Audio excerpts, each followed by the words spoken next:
meeting of the City of Tallahassee Ethics Board for Tuesday, December 19th, 2017. It's a couple minutes after 4 o'clock. We are in the City Commission chamber, and I am echoing. Mr. Carrington's handing me appearance cards.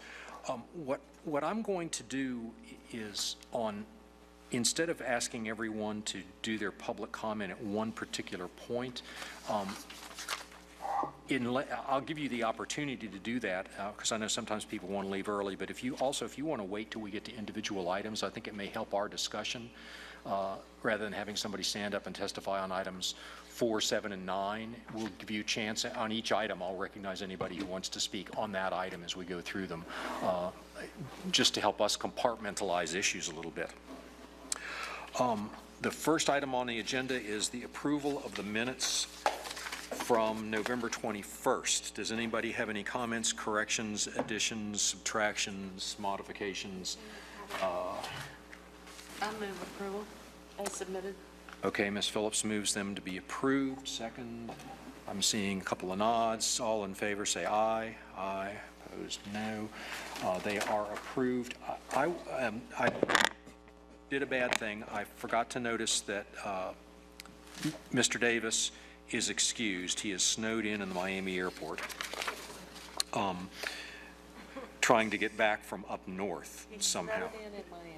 Well, yeah, but I mean, the point is he had to come through Miami. Coming south, he had to come through Miami to get to Tallahassee. My compass is fouled up a little bit. There are a couple things. I want to take one moment to comment. There are a couple things in the minutes.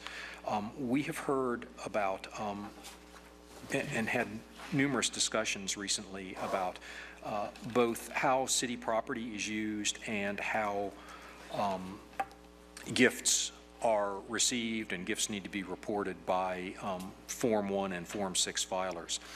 And if it's okay with the board members, what I would like to do is ask Julie and Jerry if they could come back next month with a letter from the board to all of the reporting individuals for the city, Form 1 and Form 6 filers, just reminding them of their responsibilities concerning use of government property and resources and the acceptance of gifts and their reporting requirements for gifts. If that doesn't give anybody any heartburn, we could have some language in front of us, and if you guys don't want to do it, that would be fine. But if that's okay, I'd like to ask them to do that. I'm seeing nods. Okay, so we will do that. Ms. Meadows-Keefe, you have a happy holiday drafting that for us. The next item on the agenda, and I would note that Mr. Smith was here just in time to nod yes on that one. So next item on the agenda is the ethics officer report. We will do this in 3 pieces, and so people will have a chance to ask any questions that they may have. Ms. Meadows-Keefe, on your summary report. Thank you, Mr. Chair, for the opportunity to make the last report of 2017. So you will note that these are basically the same activities per month. There have been increased communications with citizens via email and phone. I've also had more direct engagement with citizens as they've come in to discuss issues. Additionally, I've started booking speaking engagements for 2018. Now there's more of a community-wide interest in hearing more about the board, so I look forward to that opportunity coming up in 2018. I also did some inquiries related to some pending complaints, research as opposed to investigation, to further be able to discuss certain issues in the spreadsheet. And there was a city commission meeting in December at which the city's ethics ordinance was introduced. with a final vote set for January the 31st, 2018. So that may be a meeting that some of you all may be interested in attending. I always try to encourage board members to experience at least one city commission meeting live. You don't get quite the same flavor watching it on WCOT. So that might be a good meeting for you to attend. So that completes that portion of my report, Mr. Chair, unless there are questions. Questions, comments? Seeing none, if you would move on to the next item in your report, please, ma'am. All right, Mr. Chair, do you want to go through these individually? Yes. Okay, great. And what we're going to do, as we've been doing the last couple months, is on each one of these, Julie is going to give her recommended outcome, and then the board can either agree, disagree, or send her back to the drawing board. Great. Am I recognized to continue? Yes, ma'am, you are. Okay. You are on. So, case number 118, there was a complaint alleging back in 2010 that the city manager used city employees at his own properties to make repairs. There was some documentation available on that complaint, which I reviewed, and you will note that I did recommend closure of the matter, and the reason for the closure is that these instances occurred prior to the board's inception and the current ethics code. I do believe that in the city's draft ethics ordinance, there is a time limit on complaints, that they must be brought basically in a current manner, so they're not going to reach back. Okay, and Mr. Currington, did we not ask you a while back a question concerning our jurisdiction for events that happened before the creation of the board? Or did I dream that? I am not sure. It must be the holidays. Good hedge. But I can say off the top of my head that obviously there could be no prosecution of anything before the ethics code was promulgated by the city commission. I don't know if that answers your question. Okay.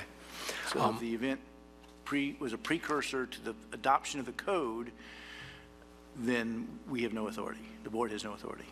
Okay, but now the code, did the code pre-existed the board by about a year, as I recall? Well, it did pre-exist the board. I'm not going to say what was in it, but Okay. Well, then, Mr. Currington, if I could ask you if you would give a few moments at some point to pondering the board's jurisdiction for violations of the code as it existed in the period of time prior to the existence of the board. Because that's a little bit of a nuance that sooner or later I'm sure we are going to face. can you repeat that question, Mr. Chair? Does the board have jurisdiction to consider violations of the city ethics code when those violations occurred prior to the board's existence but after the code's adoption? I think. Okay. Does that make sense? Ms. McNeil? Okay, she's nodding at me. She's my editor on that one. Public has their hand raised, but I don't know if you Mr. want. Chairman, when does the public get to speak? Are we able to speak on these items you're talking about? Surely. Is there one you'd like to speak on? I have three. I think three of these may be mine. Okay, which numbers are they? I believe the first one clearly is 118. The second one is 120. And 122 has to do with tickets, which I've talked about. I don't know if that's my complaint or someone else's. Okay, well, Dr. Jackson, why don't you just come to the microphone? Since we're on 118, just limit your comments to 118, and I'll pull you up on the others as we get to them. So we'll knock them out one at a time. Okay, Okay. what this had to do with is a document that I handed out actually it's October 24th. And I guess the thing that concerns me, I didn't realize, and maybe that's a clarification you're going to give, I didn't know that if in fact you're involved in stealing property from the city prior to the formation of this ethics commission, you get a pass. Okay? I think that's a bad idea. I'd be opposed to it. This is not a lot of investigation. The second thing, I want more investigation done on this. So I did file a public information request going back several years, which if in fact you're going to investigate, I would hope the ethics officer would do that, because they sent me a bill of around $2,000 or $3,000 to try to find out the work that's been done on about 4 different houses. So I'm going to talk about the public information later. But it seems that when you have documents here, this would motivate a person to at least call Mr. Fernandez and sit down with him and say, hey, did this happen? And then if he says it doesn't happen, well, I've got 8 or 10 people who are out there doing the work. Now, if you're going to say it doesn't matter, you throw it out. I have 2 more houses that work is being done in the last probably 3 months. I'll give that to you to do as well. But since there's a lot of discussion on our city manager, you would certainly think this ought to be at least included in your review and then pass that up, even if there's no criminal charges, even if you don't, but it'd be valuable information that should be received. So that's 118. Thank you. Okay. I certainly think anything that has happened at least since the creation of the board, and perhaps since the creation of the code, and that's Mr. Currington's issue for us, those are the things I think we have jurisdiction to act on. So anything else puts us in that weird position of not having jurisdiction, and we can write a letter for whatever it's worth, and I think we maybe have moved into that territory to a certain extent. So in terms of Julie's recommendation, would somebody else have any comments or questions of Ms. Meadows-Keefe? Seeing none. Your recommendation is to close this because the events occurred prior to.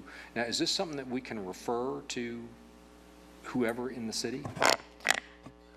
Well, I believe the allegations stem from, it could be, Mr. Currington can chime in, but if it's theft of city resources, time, and staff, that may be considered a criminal matter.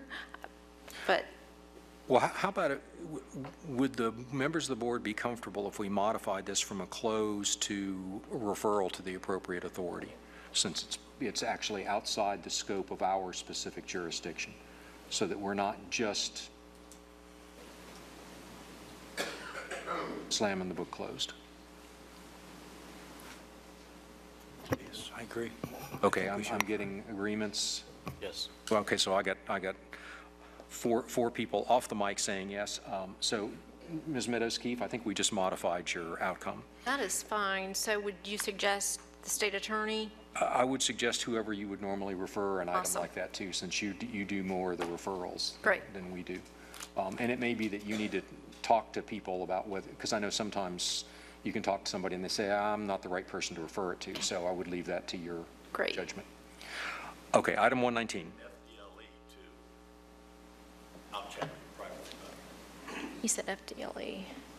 Item 119. Okay, 119. Moving on to number 119. This was an individual, okay, and the person has their hand raised. Would you like for me to talk first, or would you like to give the gentleman? If you'll go, sir, then after she describes this, I'll recognize you to come to the mic. Okay. So this complainant, I have met with and spoken to and exchanged emails with numerous times in the last month. During one meeting, I did have Mr. Fletcher in the room, only to observe. So this complainant alleges numerous issues, and I tried to capture them all here in a summary form. First, he said he received misinformation at a city commission meeting, and also regarding funding for a project. Next, he says that city staff do not document conversations with him in email, meaning that he'll have a phone conversation with someone and he'll say, well, can you put that in an email? And people are reticent to do that. Next, the complainant alleges that it is too onerous to file an ethics complaint. This complainant appeared at City Hall wanting to file an ethics complaint at about 4:15 in the afternoon, wanted to meet personally with me, and at that time I was busy, occupied with something else, and he was invited to make an appointment. My assistant came down and then gave him other methods by which to file a complaint, including calling the Ethics and Fraud hotline at 891-8813, filing a document online, or even filling it out there and handing it to her.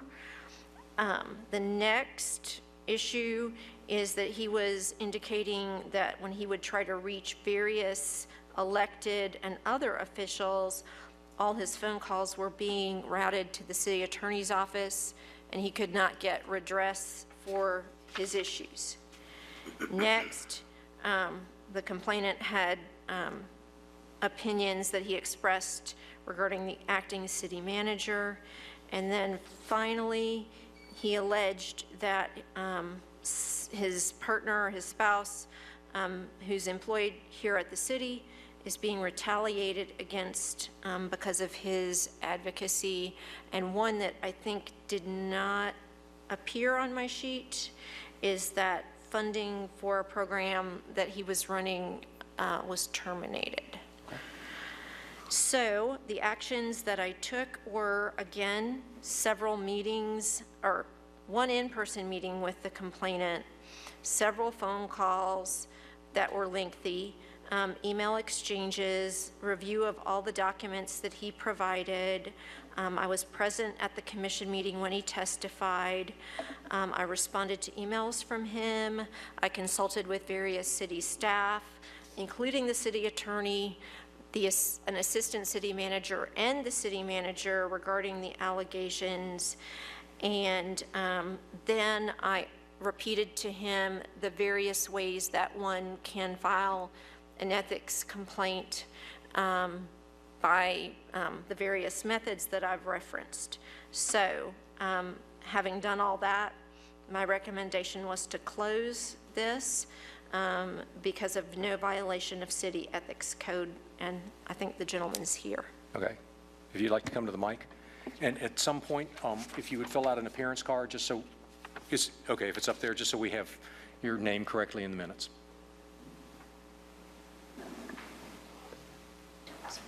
My name is Stanley Sims. Mr. Sims, you're Live recognized. at 1320 Avondale Way.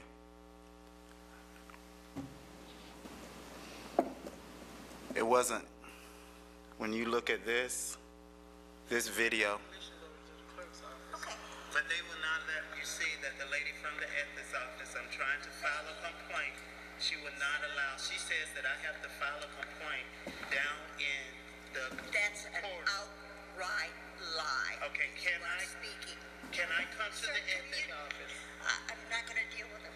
Right. Can I come to the ethics office and file a complaint? That's all I'm asking. She said it's no one over there. Right, and so I'm asking you, ma'am, do I have to do this in the hallway down here? In the, You can do it right. You Okay. can do it on the telephone. Listen to this. Okay, all right. I want, in the essence of time, I won't go through that. But Dr. Martin Luther King Jr. said that the threat of injustice anywhere is a threat of injustice everywhere. And when someone has to come and make a confidential complaint in the atmosphere that we are currently in Tallahassee. I'm not a stranger, Mr. Chairman, to this city.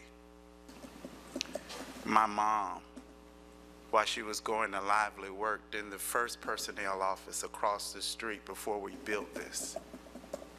And after she got her certificate, she was promoted by Bob Enzer and worked for Bob Enzer in the Pepper Building. I grew up loving this city. I have no pride today in being here. But when you tell me, despite my sins, Mr. Bruce, Grant, I worked with you during the Office of Drug Control. I'm an ex-felon, but I just don't believe being an ex-felon should subject a person to have to file a complaint down at the security desk, Mr. Chairman. Now, Miss Coffey is aware, and I'm sorry if I mispronounce your name, and if I say Julie, I don't mean that out of disrespect. You can call me Julie, that's fine, we've talked too many times. If that is what I have to endure to bring in a complaint, whether if I wanted to tell Julie that I saw somebody stealing gas out of a bus, those conditions are not conducive. Second thing I like to say, when I spoke with Julie, if Julie should have created, and you know what is so ironic, Mr. Chairman, is that I knew, the reason why I knew that there was a location where I can give information that's confidential, because one, we've got a $900 million budget, and two, the very location that I know I could have been taken to is right behind where my wife started with the city of Tallahassee. But it is the perception that because my name is Stanley Sims and I'm an ex-felon and I'm a known critic, and haven't always been, Mr. Chairman, because there was a time in this city, if I had a problem, we could go behind doors and work things out. Those days are past and gone. And so now a program that put ex-felons to work like me, I'm sorry, but it is personal, has so much scrutiny. And I have a problem, Mr. Chairman, when I can call about my utility bill and say, hey, I can't pay it today, can I pay it next week? And you say, oh yes, that's no problem. Okay, can you send me an email saying that, or can you note my account and say that? And they says to me, oh yes, Mr. Sims, that's no problem. But then when I call as a vendor, and I understand, Mr. Chairman, that my error of margin is so slim that I can't make a mistake, because any mistake I make would be justification to shut this thing down. And unfortunately,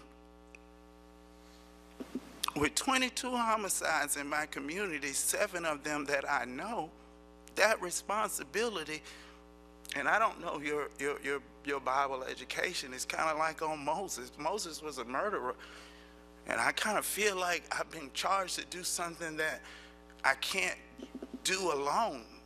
And what here is what's in problem with me, if I call John Powell, see, my grandmother taught me, Mr. Chairman, she only had an 8th grade education out of Havana, Florida, but she told me, she said, if you call names, that means you're not lying.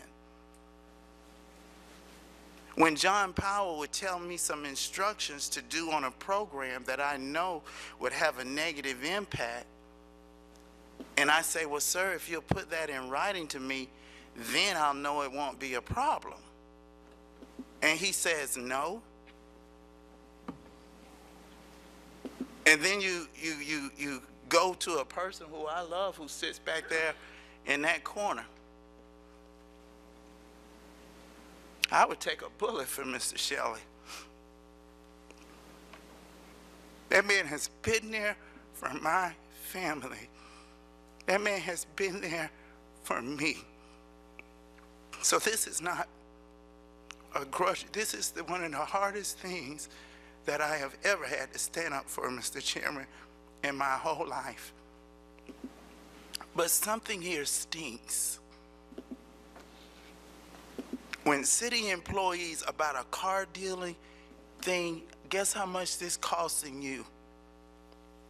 Less than $600 a month. But it's been shut down as a cost savings. That's retaliation. Do I have a history of getting good information, Mr. Chairman? Yes, I do. Because I don't throw people under the bus.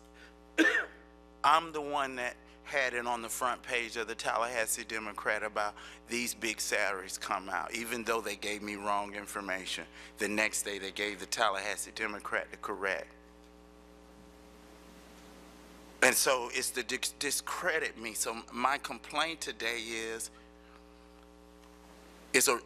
twofold, and I appreciate your patience because someone has told me that you are a very patient man. And I don't want to push that, but it's two things it's 2 points I like to final close on.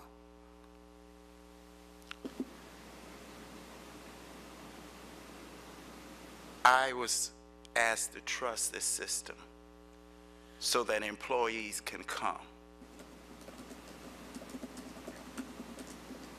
I'm not making a recommendation, Mr. Chairman, for other employees to come. The words of Julie is, I'm here to receive information and pass it on. So that says, in this climate, and we've got officials that are demonstrating that they will retaliate, so this ethics office, we got to do something about either your location or your instructions, because I'm not here to help for you to ask me to help me get the car wash deal back. I'm here for assistance in the unethical way it was shut down. Thank you for my time. Okay, thank you, Mr. Sims. I understand Julie's has listed out your concerns on a bunch of things, and I'm not apologizing, but I will note once again that this board has incredibly narrow jurisdiction for what it can act on. And so when she's recommending to close specific complaints, because there's no violation of the city ethics code, that doesn't necessarily mean that any member of the board agrees with the action that was taken or doesn't find it something that might have been handled another way. But it reflects instead the fact that we have 4 or 5 very narrow items that are within our specific jurisdiction, although hopefully that will change next month. We will take a serious look. I'll get with Julie and Jerry about filing complaints on site. We have one very small office in this building. None of the other space, all the other space is the city's space. It's not our space. So we don't have ready access to it. Most of the people who we've talked to have wanted to not have to come here, to not have the burden of coming to City Hall, having to, sign at the front desk, and so people would know who they were and sign in that they were going to the ethics office. So you're presenting, this is the first time I've heard this particular complaint. You're kind of on the other side of the coin, but it is something that we will figure out a solution to so that does not happen to anyone in the future. And I appreciate your time on that. Do any members of the board have any other questions or concerns? Seeing none, Ms. Meadows-Keefe, you're on item 120. Thank you, Mr. Chair. Item 120 relates to violation, or the complainant alleges that City Commission Policy 108 5.06 was violated at the November 8th, 2017 commission meeting during a vote on whether to place the city manager on paid administrative leave. I did review the policy, and I also attended the meeting personally and then re-reviewed the footage. The policy does state that prior to a substantive action being taken on a matter before a vote, those citizens interested in that particular matter should be given an opportunity to speak. So this complainant alleges that he and a contingent of others that were here to speak on the issue were told that it would occur at a certain time. The vote was taken prior to that time. So the reason there is a closure recommendation is that the board has no authority to enforce city commission policy. In speaking with the complainant, I indicated that there's a possible future solution that the board may decide to adopt into an ethics ordinance this policy, so that there'd be more of a redress for a citizen that has that kind of issue. But in this particular case, I am asking for it to be closed for that reason, that it's not currently a violation of the city ethics code. Okay, and Dr. Jackson, you're recognized again, sir. You know, it is frustrating out here because you hear too often it's just not in our jurisdiction. That's a reflection of the inadequacy of the ethics policy that you're working under. And let me quickly tell you what transpired. Trying to work with the city, in all honesty, I called the acting city manager. I said, we've got about 30 people who would like to show up and speak who are very opposed. They want to see Fernandez fired. And I said, given that you only allow 3 minutes, and in the beginning you only allow 10 people to speak, that's 30 minutes. Well, if we have 20 in 3 minutes, we're at an hour. So instead of breaking the group up, I think it'd be better for everyone. And this assistant city manager agreed, is just have everyone come in at 6 o'clock. You, even though you're on an agended item, you can talk at 6, which is usually unagended, but it would still take place prior to the vote. I said, that sounds good. I get up here, just like now, I'm talking to the city commissioners. I tell them about the conversation. I tell them we're going to have 20, 30 people here. I told them we're going to be talking about this. We want this input prior to you making any decision. And no one disagreed with that. I said, thank you very much. Sit down. I wait till 6 o'clock. Well, unfortunately, while I'm waiting for 6 o'clock, at 5:15, the topic comes up, what are we going to do with Rick Fernandez? And the acting city manager looks at the mayor, and the mayor says, I want to vote now. Well, he didn't want to have to listen to the rest of it. So he went ahead and he voted to give him the $20,000 paid vacation at 5:15. We showed then up. I was here for the entire 2 or 3 hours, but everyone else showed up around 6 o'clock. And it was obviously when they heard a decision was already made on what we're supposed to talk about, it was obviously, to me, arrogance. Everyone had agreed with what we were going to do. The mayor had his own thoughts. And if you read the policy, it's pretty darn clear. In all cases, official action shall not occur, not at the whim of the mayor, but shall not occur until after an opportunity to be heard has been provided to all speakers. We arranged with the acting city manager. I clarified that before in that setting that day, and then at 6 o'clock or at 5:15, the mayor says, we're going to go ahead and vote on it right now. That has to be wrong. Now, Julie says, well, this is only a city policy. Well, okay, so if you're a city commission, the city commission can violate their own city policy anytime they want? That's what they're saying. Now, folks out here think that's just too much attorney talk, because we had an agreement. I verified what our agreement was publicly, and then, not fearing any retribution, he makes a decision, no, we're going to ignore the public. We're going to ignore our own policy, and we're going to show you who's in charge. And he did. He's in charge. But I think it's a problem, and I think it's also a violation of state statute, which is another question. Thank you very much. Mr. Cook, you're recognized, sir.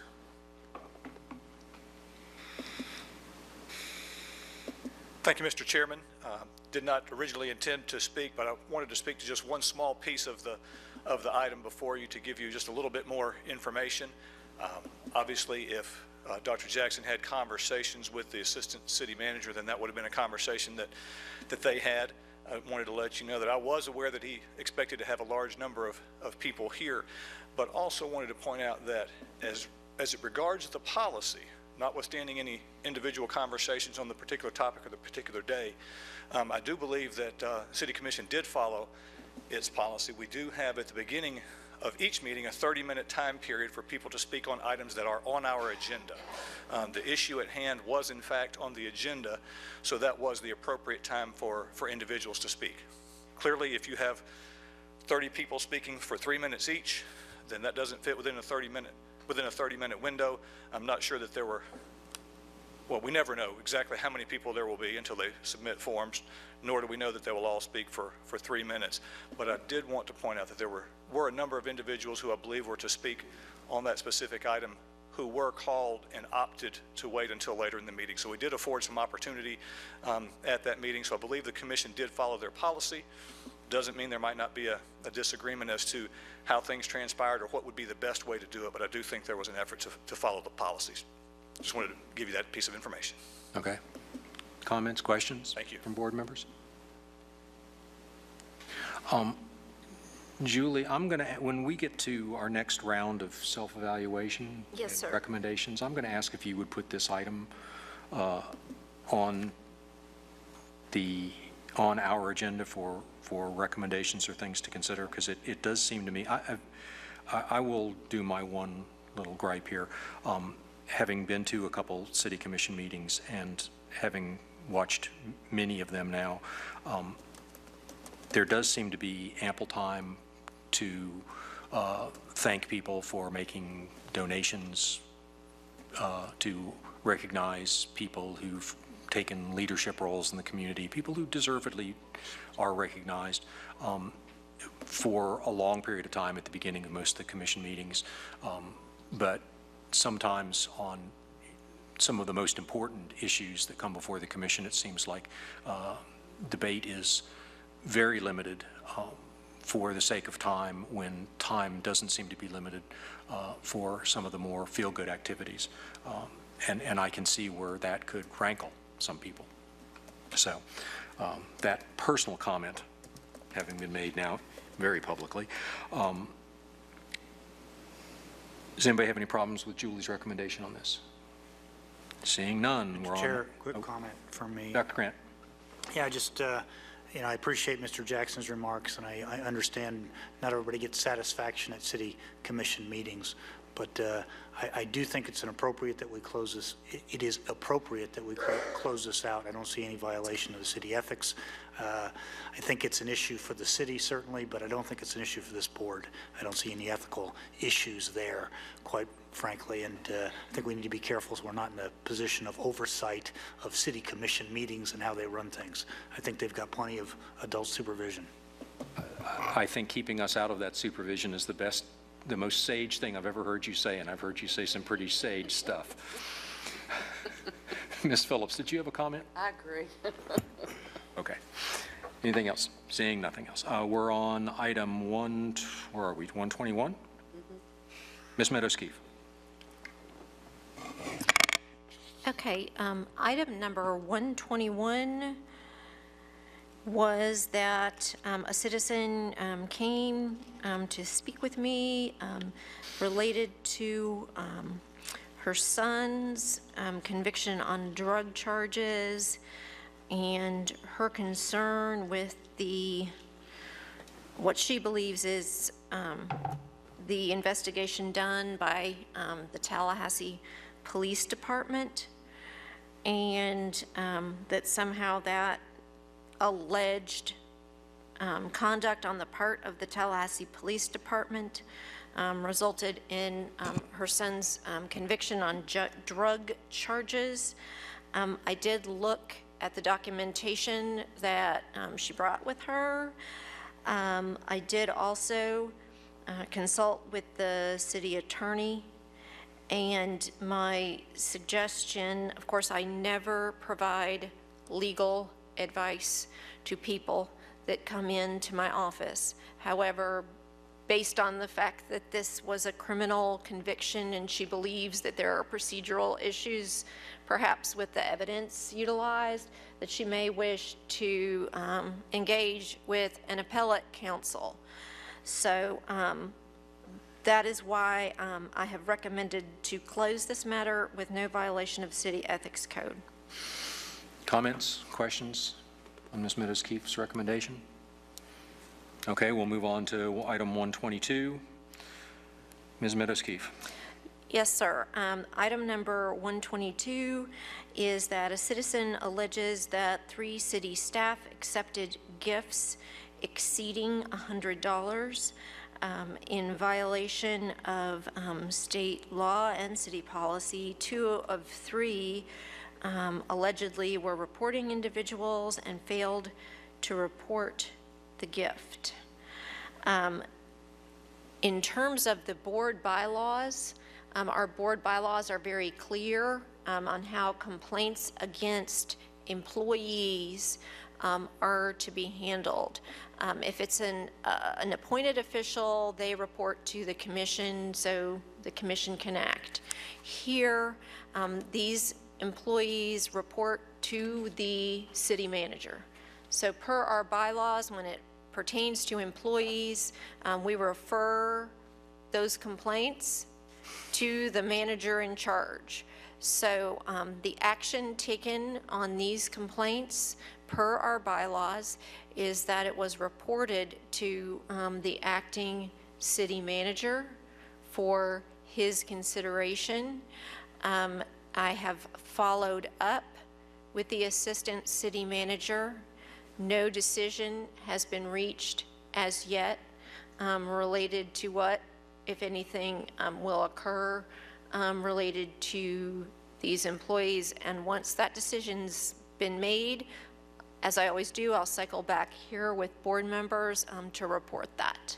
Okay, and Dr. Jackson, I believe this is your number 3. Thank you very much.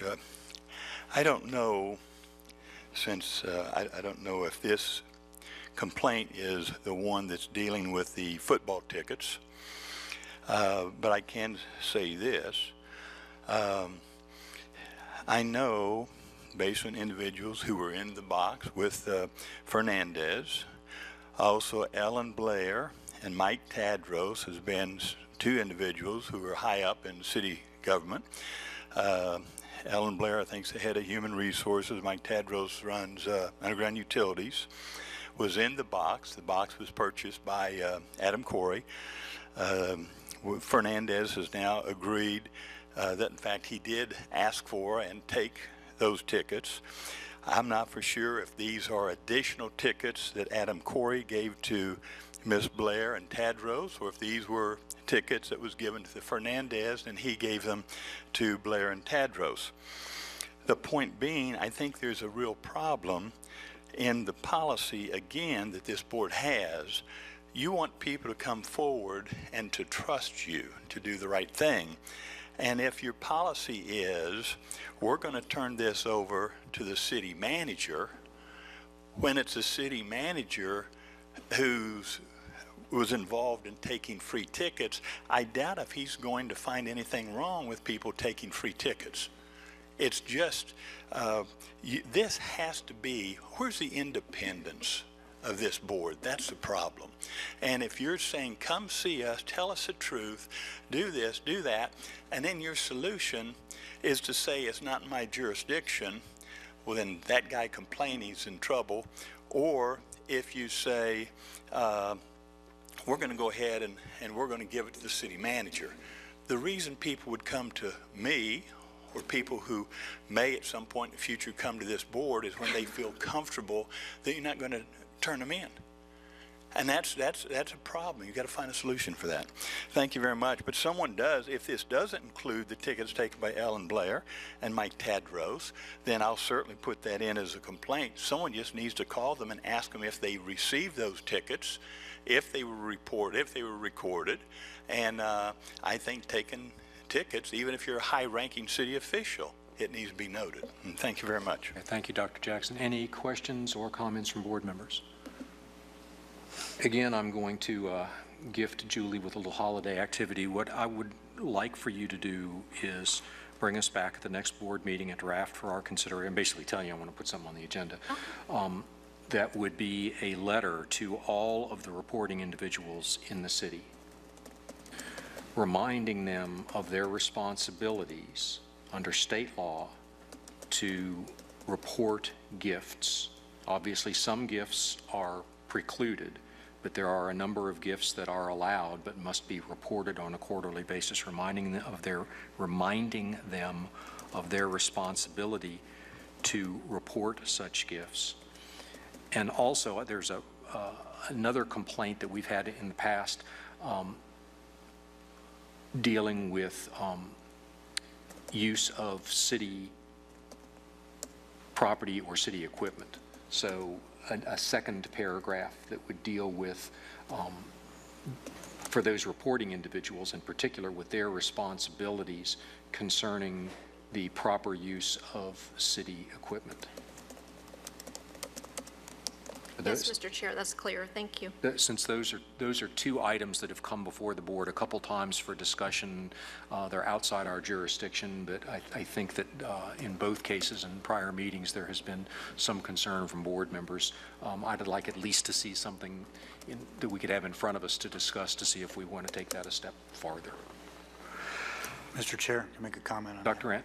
I completely agree. I think that's a good thing. I think we ought to make sure that we focus also on the leadership, because it's their responsibility to ensure that all those folks that are under their supervision comply with all the city laws, especially regarding gifts. Certainly, all the other folks need to understand that, but certainly the leaders need to be held accountable for those types of things. That way they can remind them periodically and that sort of thing.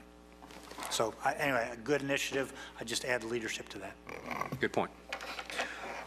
So that one we're going to leave pending. And then item 123, Ms. Meadows-Key, if you're recognized. You have a gentleman raising his hand. Oh, sir, I'm so sorry. I don't know. I apologize, Mr. Portman. I saw you and gave you the 1 minute thing and had an Alzheimer's moment. I didn't come here tonight to speak, so I have to react, though, to what's being said on this issue. I'm not aware of a bylaw, and if you recall, I've been involved very much in the drafting of those bylaws and procedures that this board uses. I am not aware of a bylaw that stipulates, that requires a complaint be referred to a city manager or a person in management.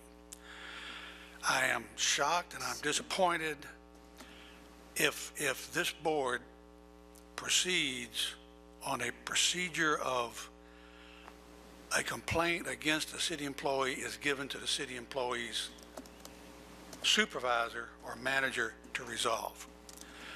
In my mind, that is an inappropriate, absolutely incorrect activity by this board.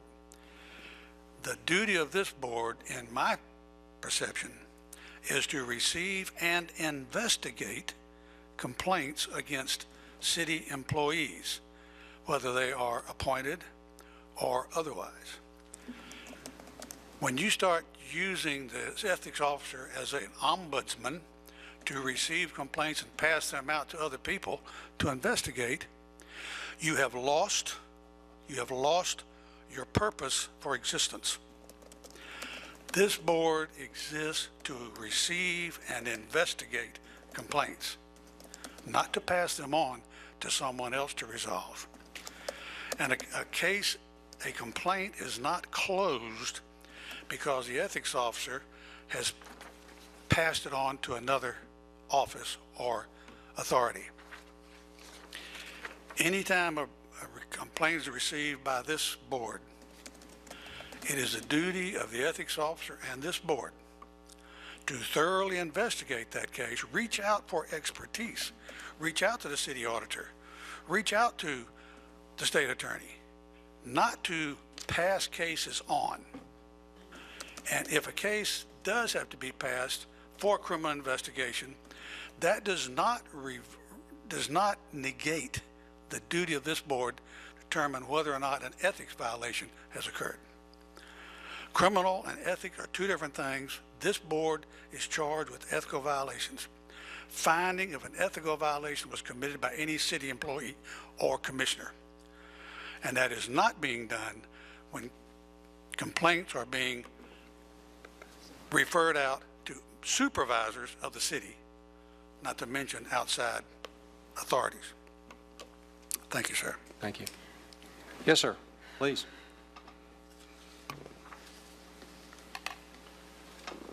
I'm very pleased to hear him say what I've been thinking that was an figmentation of my imagination, because me being the first time going through this process, you give people a false sense of security. And me, Mr. Chairman, I think it's really heartening when you say, well, we don't expect people to come. Well, the environment for someone to come and to whistleblow or to put their lives at risk or to put their careers at risk should be comfortable. And it's not comfortable here. When you have individuals with, and she'll tell you that she is not an investigating officer, because I believe, Mr. Chairman, if she would have did record requests just right here in City Hall,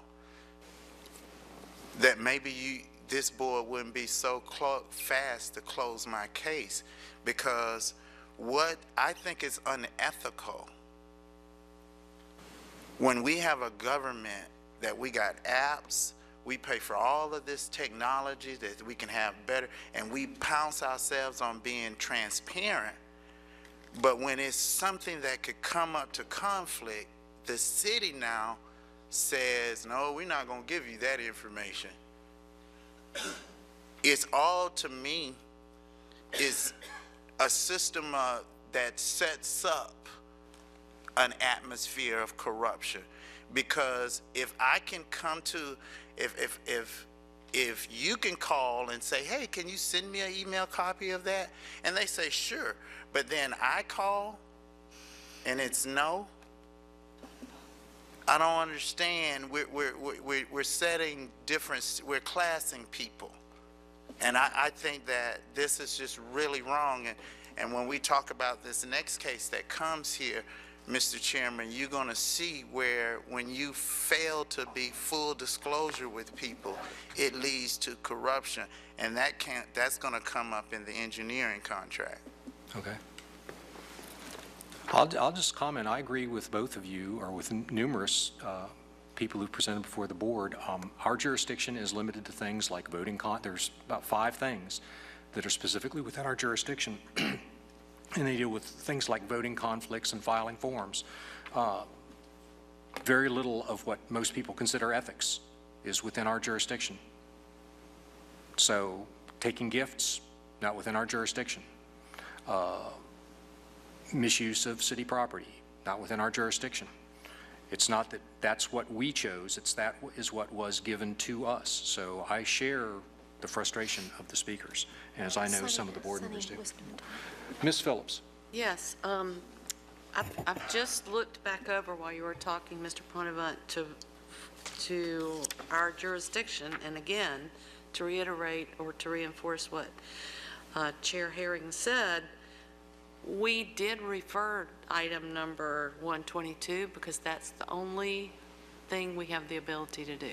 So I don't know if your frustration is with us, Mr. Pointevant, or with what's written in our code, but I don't see it any other way.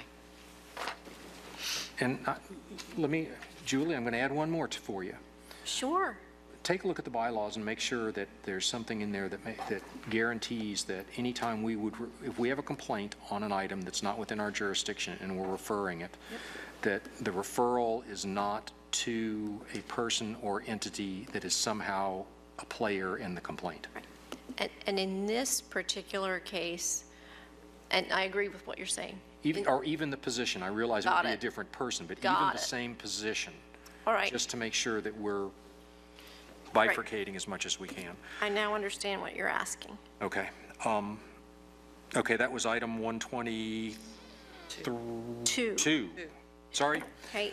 Item 123. And I misspoke before when I was going through item 119. I think I appended 123 to it. You did.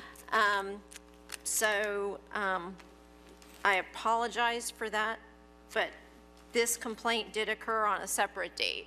So it's from the same complainant, and I'd already referenced it to the board, that this citizen alleges his work program lost city funding in retaliation for his previous complaints. And you will see the actions that I took in speaking with management, and I was advised that an appropriate procurement policy for continuing the service was being drafted and reviewed, so therefore I've recommended closure of this for no violation of city ethics code. Mr. Sims, you're recognized. You didn't even have to get my attention on that one. I'd have called you out. Yeah. Mr. Chair, here is one of those situations where I was just explaining to you that I believe that the city obstructs you from getting the necessary information to show that they are retaliating. Currently, right now, all of my calls are being routed to the city attorney's office, so I'm not able, as any other citizen, to gather data, to work. You know how you put a grant proposal together, you work with different ones. I've been restricted from that, even though I haven't done anything but advocate for this program. I've called the city attorney's office, spoke with his assistant, actually dialed the 891-8200 number right in front of her and saw where they routed me right to the lady, which has been a hindrance because this project I'm working on is comprehensive and it involves other government entities who has demonstrated that they are favorable. Mr. Chairman, I'm not going to stand in front of you and tell you that I like our acting city manager. I don't. He's not on my Christmas list. And I can bet you a fat man to a bag of donuts, I'm not on his. But what my problem is, my grandmother raised me that you can respect the chair even if you don't like the man sitting in it. And I think that our acting city manager does not realize he does not have to like the citizen, but he has to respect the fact that they are taxpayers. And he is using his position to make other city employees act very unethical in a way that they don't act with other places. I have a 16-minute audio tape of where I've been speaking with Mr. Shelley, and that the young lady that was in the meeting with us felt so uncomfortable, she started taping. But when you sit down and talk with Julie, Julie would tell you I'm the aggressive one. That's what she told me. She said that I'm aggressive. She said, sir, you're aggressive. And I said, it's sad when you don't see my passion. You see my aggression. It's easier, and it's not playing the race card, but when black people start doing all of these things, we do it in church. It's not that we're aggressive, it's just that that's our culture. But this is the margin of error that they're looking to have to shut this program down, because it's not the program, it's the messenger, mister. And when you have people like the engineer from the Miller's brothers saying, well, the city told me this, and the city said this, what I'm trying to demonstrate to this commission, and Chairman, here's what I really would love to hear you say. I need you to send a letter to all city employees. We are here, but we cannot protect you. Because that is what, and I'm sorry, Julie, if that causes you, because when I came to you, I was washing 11 cars. And now that I've come to you and filed a complaint, I'm not even washing those 11 cars every 2 weeks. That one guy that I have living on Russell Avenue, who lives 2 doors down from Bess, who got shot in the streets, now does not have a job. That's retaliation. And this ethics board, if something was wrong, you would refer me back to the acting city manager or the city attorney who put these afflictions upon me. And so I'm asking you as a chairman to say, hey, and I think you're on the cutting edge of it, that when we have a legitimate case, how can we send it back to the same person that beat this man up? Because they don't even view, when it wasn't a secret I come to you. When I came to you, he turned up his retaliation. My calls started going to the city attorney office. He stopped not setting my calls. The city, here's this and this, and as I take my seat, this come from the city manager's office.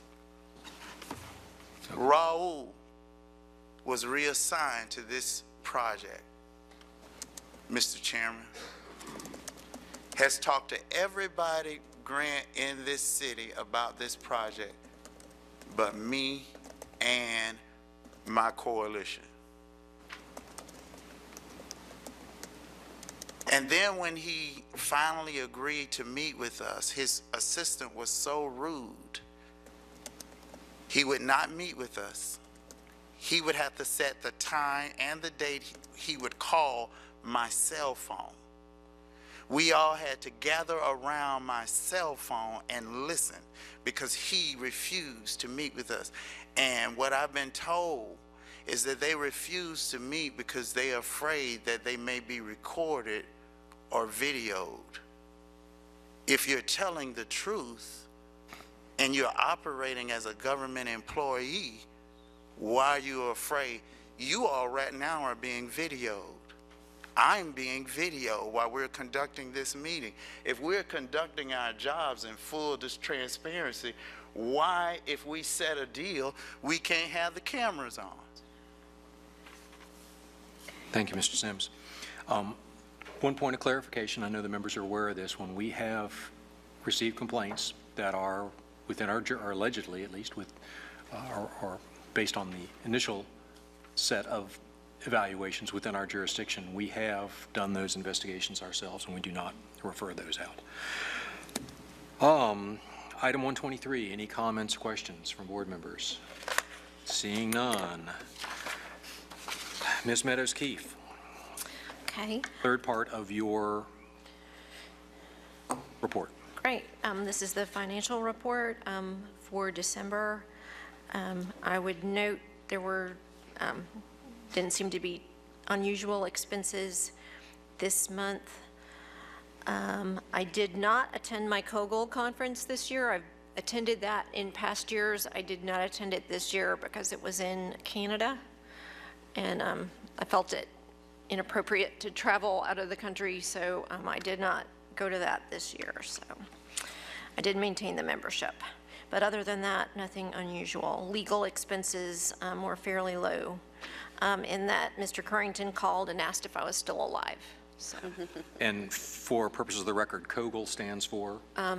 The Conference of Government Ethics Leaders. Thank you. Next item on the agenda is our ethics moment, and you're going to talk to us about Atlanta. I see Mr. Smith perking up already. Well, this is the continuing saga of the Mercedes-Benz Stadium in Atlanta and the role of Invest Atlanta in wanting to have complimentary tickets to attend events at the stadium. I will get a chance to view this stadium myself when I take my daughter to see Taylor Swift there in August, so maybe I can report on that. You're buying those tickets yourself? I have purchased those tickets myself. I waited in the queue on my own time. But the development authority that assisted in funding this stadium has been going back and forth for several years with the Atlanta Ethics Board on whether or not it can accept free tickets to the events. The Invest Atlanta attorney is saying there's nothing free about the tickets, in that the Invest Atlanta Coalition worked hard to get the $220 million stadium built. However, the Ethics Board has said that the tickets cannot be accepted. That decision was appealed, and the decision was affirmed on appeal, and now Invest Atlanta is actually suing the board related to that opinion, and it's suing on a procedural basis. And they're saying the board erred by concluding that Invest Atlanta is a city agency when in fact it's an independent development authority and a separate legal entity from the city of Atlanta. Therefore, the bar should not apply to them. So this is, again, an ongoing saga with the Mercedes Stadium. So as it progresses, I will bring updates. Is that accurate, Mr. Smith? Which aspect? Well, the account I've just given. I would think so. Have you been to the stadium? Yes, I was there 3 days ago on Saturday. I really was. So I guess I'm thinking, and it makes me pose the question again, because now I'm remembering all of the issues that we could cover when I was in Metro Atlanta on an ethics board.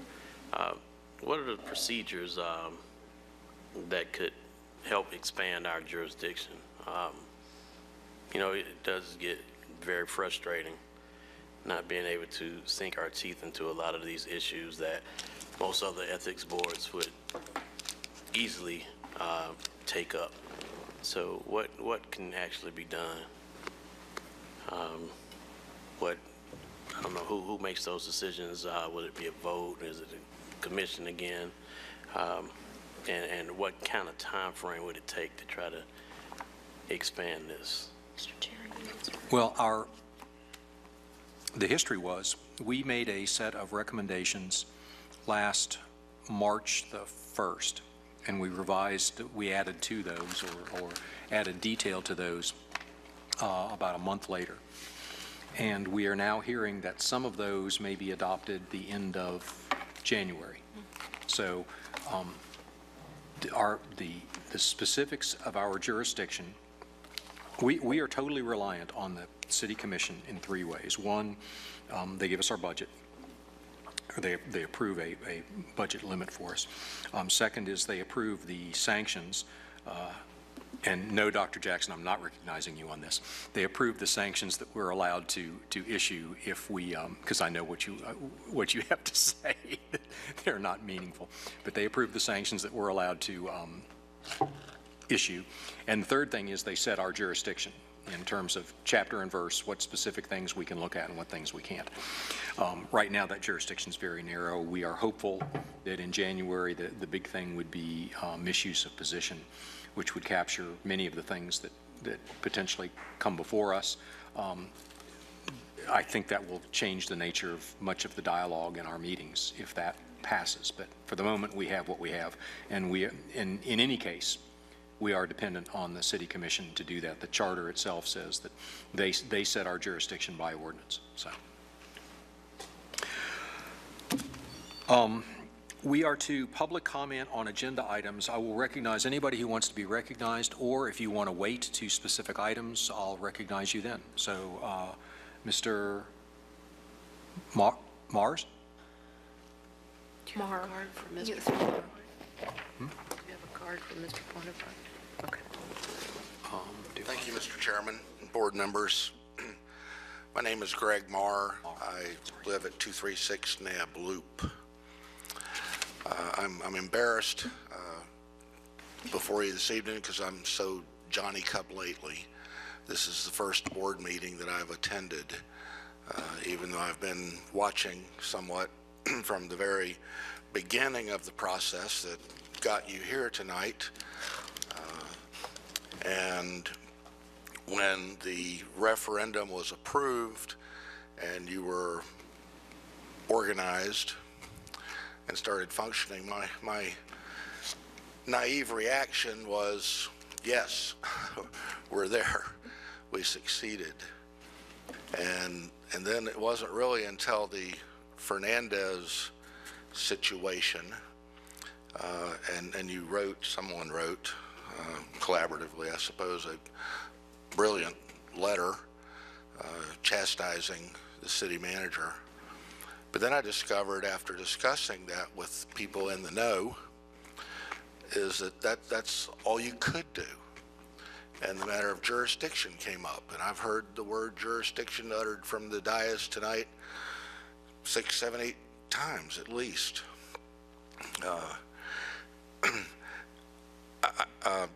Don't misunderstand me, please. I don't mean to be harsh or critical, but I am going to be blunt because I want my point to go home with you. I enjoyed reading your My View piece, your draft. In fact, today, in collaboration with some other folks, I completed my own that I intend to send to the Democrat tomorrow, but it addresses more substantive issues. But when I discovered, well, as a pilot, I often analyze things through the prism of aviation incidents. And when I climb into a plane and we all get strapped up and I go through some safety procedures, I get on the radio to air traffic control, folks in the tower. And I can easily understand how my passengers who have headsets as well and overhear this colloquy with air traffic control, they would walk away from that experience thinking the guy in the tower, gal in the tower is God, because they're telling me what to do. But that's not at all what's happening. I'm telling them what I intend to do. And their job is to facilitate me doing that safely. Now, they're high up and they have the binoculars and the radar, and they can see whether the governor's plane is taxiing out or the Delta jet is on a 3-mile final. So they tell me where to taxi and which runway to line up to and give me clearance to take off. So it would seem like they're in control, but they're not. I'm an independent, licensed pilot, and their job is not to tell me where I can go or even how to get there. They just get me to the point at the end of the appropriate runway, given how the wind is blowing, to take off. And I kind of see this situation here, an independence problem and a misunderstanding or misconception on who's who in the zoo. Now, your draft, My View, my first reaction being all exercised about this issue as I've become intimately familiar with it in the last few days, it kind of smacked me as a pat yourself on the back fluff piece. And I say that because you're missing an opportunity, I believe. And I'll conclude my remarks with this observation. like I said, I've heard it said, jurisdiction is the elephant in the room. And there's some other substantive issues, elements of an infraction, burden of proof, sources of complaints, jurisdiction. It's gigantic. And I just hate to see you miss the opportunity to at least tweak those issues. If my piece gets published, I'll be right behind you raising heck about the fact that the commission has been negligent either through nonfeasance or misfeasance. You know, nonfeasance, they haven't given you a soup to nuts panoply of jurisdiction and violations. You know, you have no arrows in your quiver. And when they do get involved, they mess things up by using corrupt instead of knowingly and intentionally. In other words, they're making your job harder than it should be. So that's my remarks about my view. Okay, thank you, Mr. Marr. I have you also on item 8, so I'll be calling you again. All right. Next on our agenda is the city auditor, really the city auditor emeritus. Did I have somebody? Did I miss? I'm sorry. You did, and I have it in front of me. Do you want to speak on item 9, or do you want to go now? Okay, please do. Thank you, Mr. Chair and members of the board. Originally, I was just going to stand up and let you know that our group, Citizens for Ethics Reform, will be at the City Commission meeting and speak in favor of expanding your jurisdiction and speak against the prohibition on anonymous complaints and the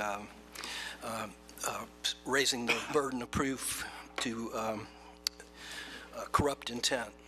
So we'll be there for that. I'm a little concerned about some of the things I've heard at the meeting today, and specifically the bylaw that was referred to as a justification for when someone makes a complaint about an employee, that somehow you can refer that complaint to the city manager just because the employee is under the city manager. I have to go back and read the bylaw to fully understand it, but if that's the case, I think we might need to revisit that bylaw. You know, the charter amendment gave you the authority to refer complaints to the appropriate enforcement agencies, and so I could see where you would refer a complaint to a state attorney or something like that, but or, you know, an allegation of a complaint involving fraud to possibly the city manager here, is that would still be somewhat of a independent, I would think, investigation. But I do share the concern, Mr. Simmons and Mr. Poitevin, that you put employees at risk if you are referring complaints to the very person who, you know, has authority over them and could retaliate. And I think that gets to the same concerns that we have about, you know, prohibiting anonymous complaints, that you know, that could I know you have a workaround for that, but I think it would also it also sends a signal to employees and vendors of the city that you know, you're discouraging anonymous complaints and putting people at risk of, you know, of losing their job or losing their vendor contract. So let me respond to one thing, just to be clear. In this case, we received from a private citizen a complaint about a city employee receiving a gift and not reporting the gift as they're required to do under the state gift law. That complaint was referred to that city employee's supervisor to make sure that that employee was complying with law. So the complainant, that we didn't get a complaint from an employee and throw the employee under the bus. We got a complaint from a citizen about an employee. was outside our jurisdiction. Nonetheless, I agree with you in the issue of how that complaint process works. And again, if it's a complaint that's within our jurisdiction, we're going to handle it. But in terms of referring things out, if it's a complaint about hiring or firing practices, we don't refer those to the supervisor. We refer those to the HR department within the city. So we have some discretion, but that will be on our next agenda, and we're going to get this right. Obviously, we learn on each of these things the first time we do them. We're learning as we go still after nearly 3 years, but I appreciate your comments. Well, thank you, Mr. Chairman. I appreciate your taking a look at that. And, to your credit, I think this has been one of the more interesting ethics board meetings that we've had. And I think it's, again, to your credit that people feel like they have a forum to bring their concerns. So, okay. Thank you. Mr. Portman, you're recognized. Thank you again, sir. I appreciate your toleration here. The issue of jurisdiction, of course. In my career, I found there are two kinds of judges. In the courtroom, there are judges who will say, well, I don't see anywhere where I have jurisdiction over this matter. The other kind of judge is the kind of judge who says, I am going to proceed that I have jurisdiction on this matter until a higher authority tells me I do not. That is the same issue with jurisdiction.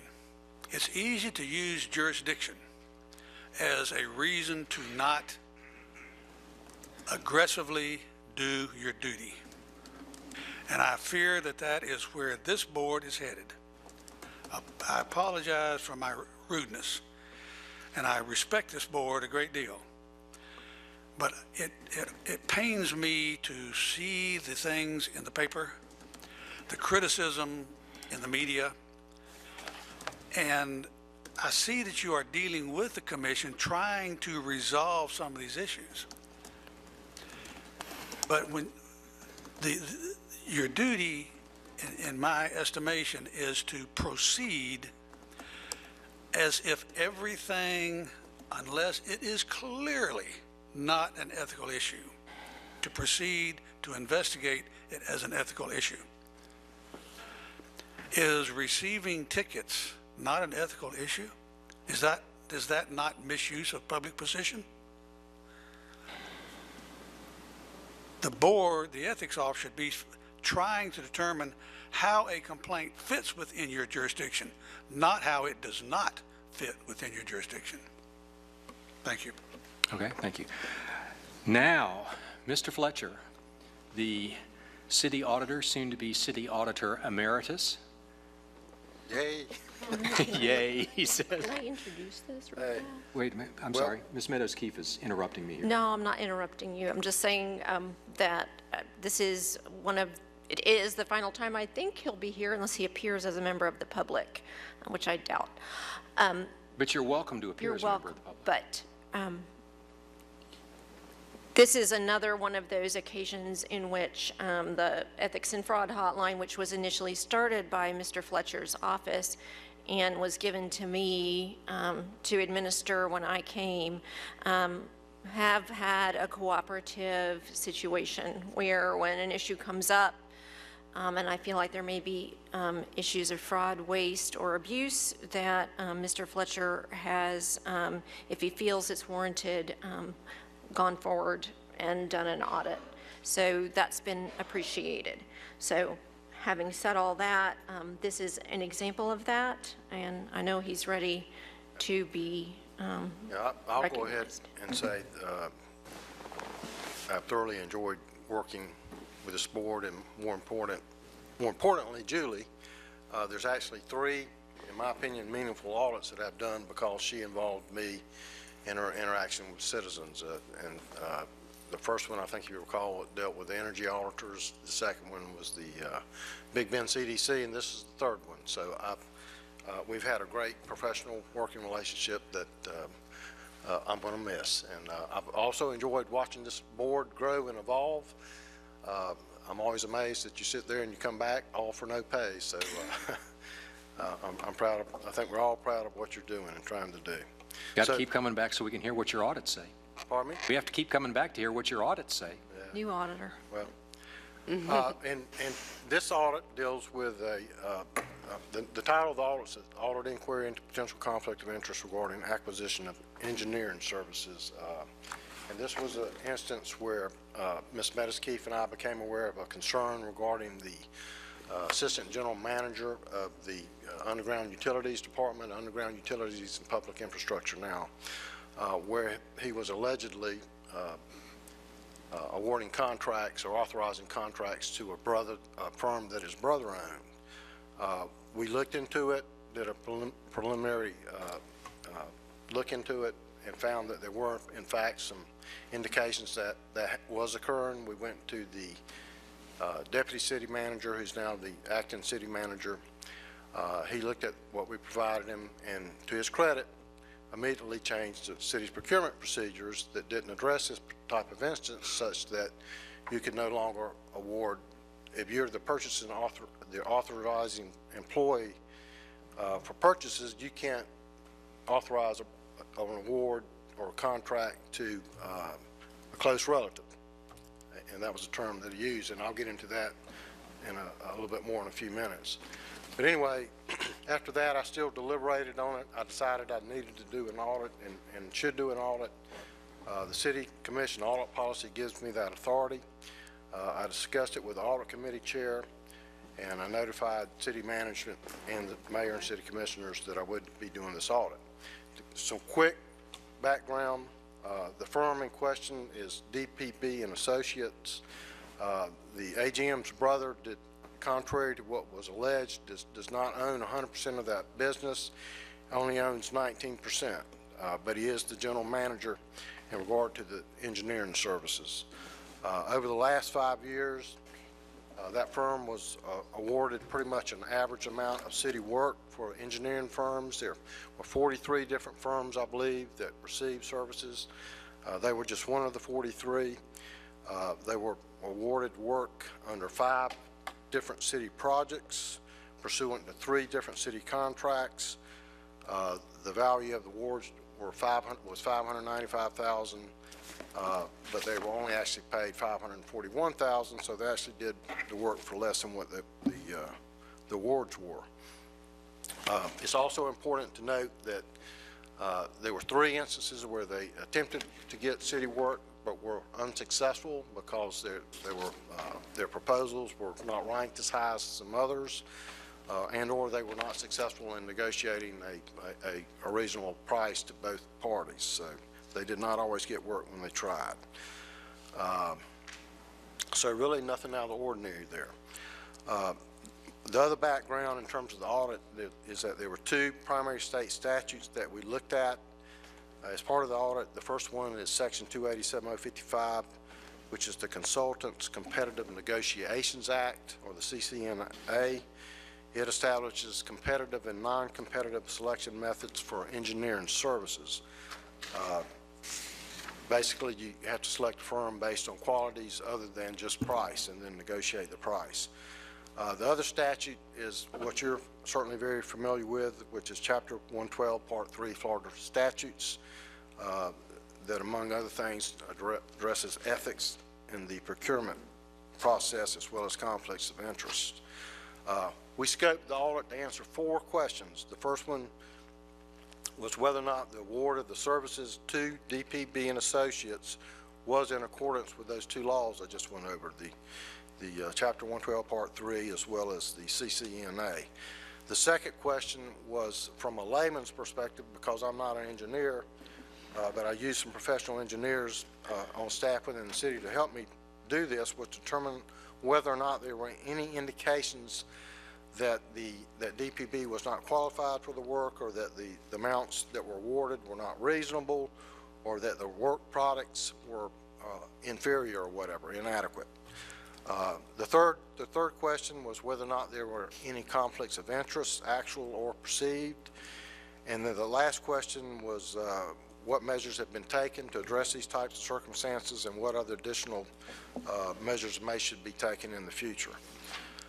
In terms of the first question, Bottom line, we did extensive work and found out that there were no violations of the two state statutes in terms of procurement of the engineering services or the city policies and procedures.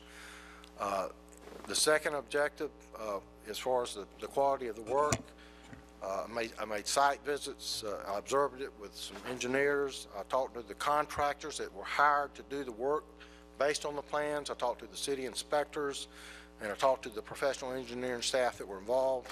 I looked at the engineering plans that they received. I couldn't tell you whether they were good or bad, but I could see that we got them, and they made sense anyway from a layman's perspective. So there was no evidence to indicate that the work was not adequate or that the amounts paid were not reasonable. And that's negative assurance, again, because I'm a CPA, I'm not an engineer, and I'm not going to say it was okay. I'm going to say I saw nothing to say it was not okay.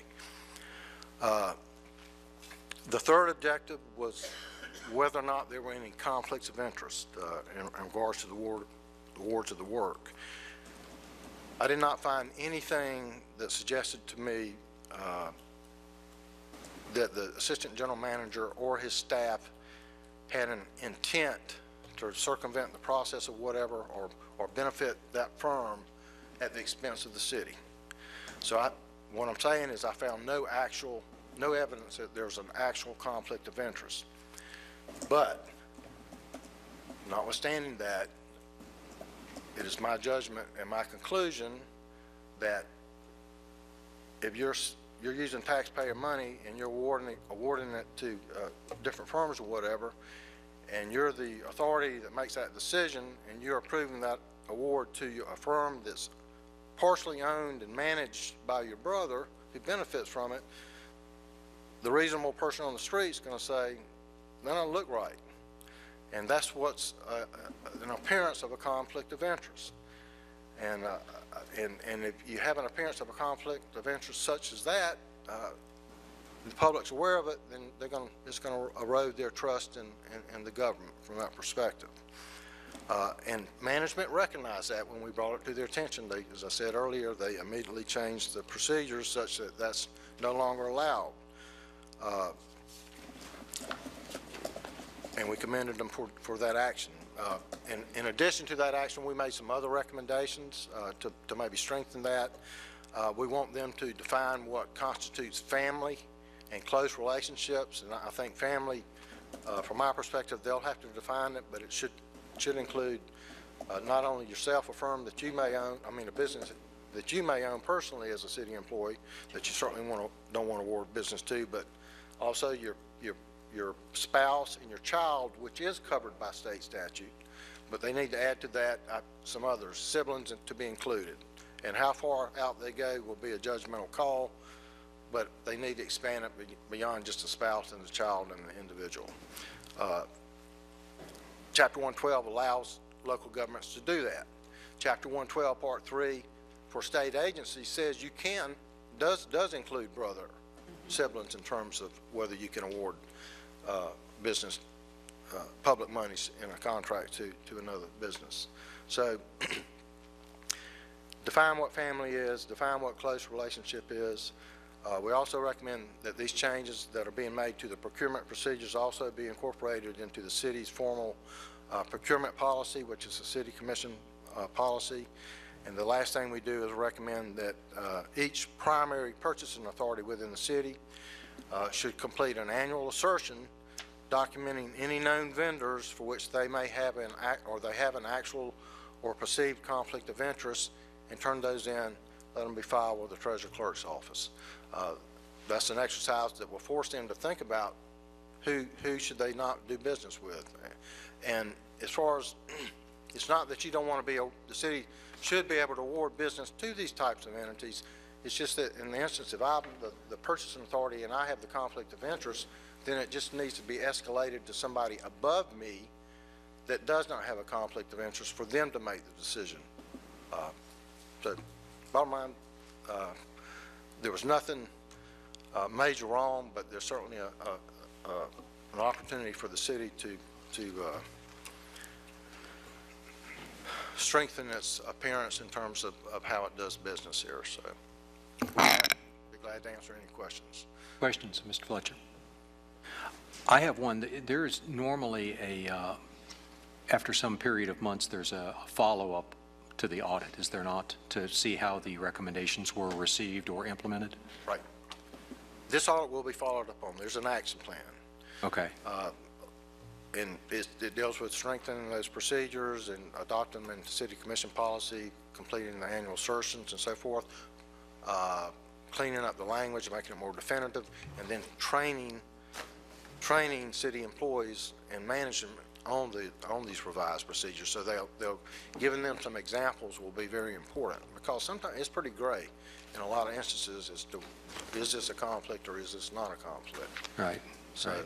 I note in the ethics statute, the word relative is used in 3 different sections of the statute. In one case, it covers 12 types of relationships, another 20-some, and the final one, 37 different types of relationships, including like step-grandparents and stuff. So that's a pretty fluid word to just say relative. Right. Ms. Meadows-Keefe, you'll make sure that that's on our agenda when there's this audit, since this, I think, falls within what we hope our jurisdiction might be one day? Absolutely, and then I will also make sure when the new auditor is selected, which are big shoes to fill, that man or woman comes here to introduce him or herself to this board. So, thank you. Thank you, Mr. Fletcher. Ms. Phillips has a question. Mr. Fletcher. I'm going to ask you to turn around. I just wanted to say thank you so much for your audits and taking up the issues and reporting back to us. Not just the audit, but also at the conclusion of the audit when it's finally been, your follow-up has been accomplished, and I think you've done a great job. Appreciate it. Thank you, Ms. Phillips. I appreciate that. Along those lines, the Big Bend CDC, the second follow-up that I promised you by the end of this December 31st, it'll go out next week, so the report will actually be finished, and progress continues to be made. It's still not finalized, though. I thought about that. You can go online after next week and see it. Okay. And see what the status is. I'll send it to you Sunday. Thanks, Mr. Fletcher. We're going to miss you. That said, we are going to take about a 13 or 14-minute break, see if we can't get back here by about 5 minutes to 6, so we can get a couple of things done here. We're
We are on the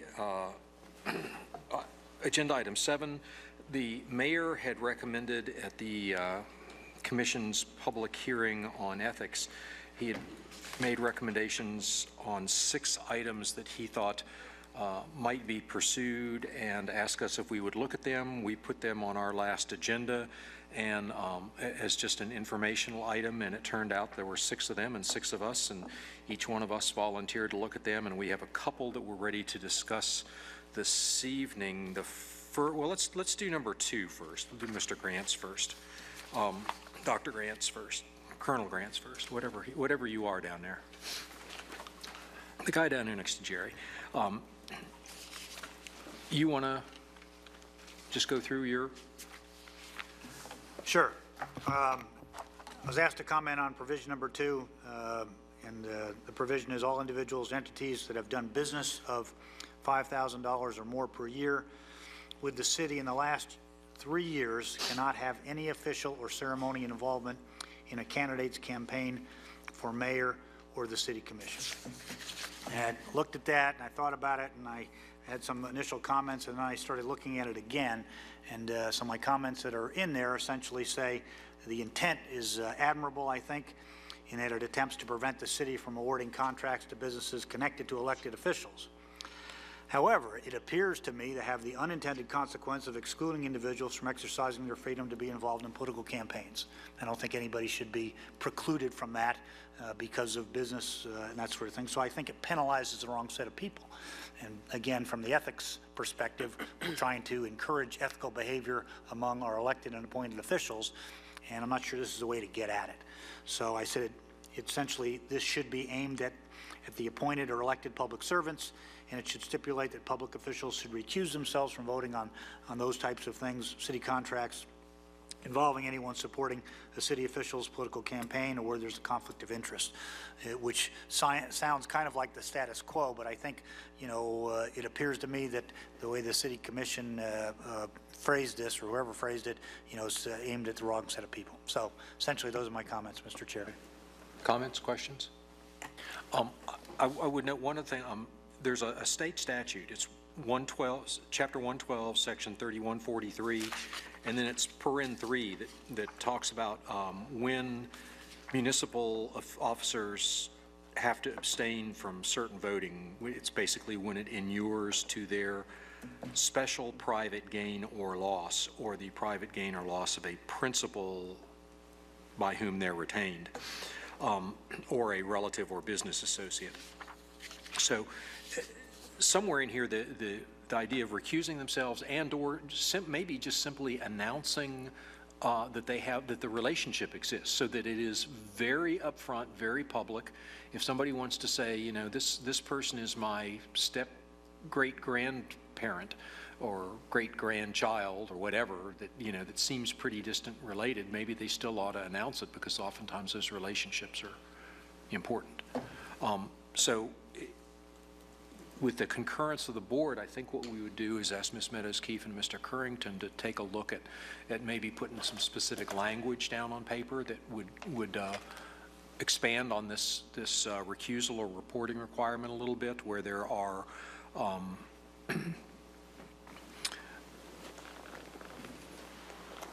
contracts, city contracts, that would come before the city commission for approval or for the letting of the contract, whatever, where the city commission would be voting on something, and that something in the nature of a contract, whatever point in the process it was in, would affect the city commissioner in some fairly direct way. Is that vague enough? It's vague, but I think you get to the point, which is, that's what we're trying to do here, is ensure that there is knowledge of everyone that there's some sort of relationship and a connection. But what you don't want to do is penalize people who would then say, well, gosh, I was going to get involved in a political campaign, but now I can't because of this. Not so sure that's what we're, that's what should be done. All right, thanks. Okay. There's one more. It's mine. I don't know where it is. Got mine too. Got mine Ms. too. Phillips has hers. Oh, I'm sorry. Mr. Chair was number 1. I got to keep going. You want mine? Sure. I'm sorry. I'm missing a few here. Here. There you go. Okay, this is mine? Mm-hmm. Okay, so number one, sorry, don't recognize my own words here, was individuals who serve or seek to serve as mayor or on the commission are banned from accepting any funds from any person or entity that is or has done business of $5,000 or more per year.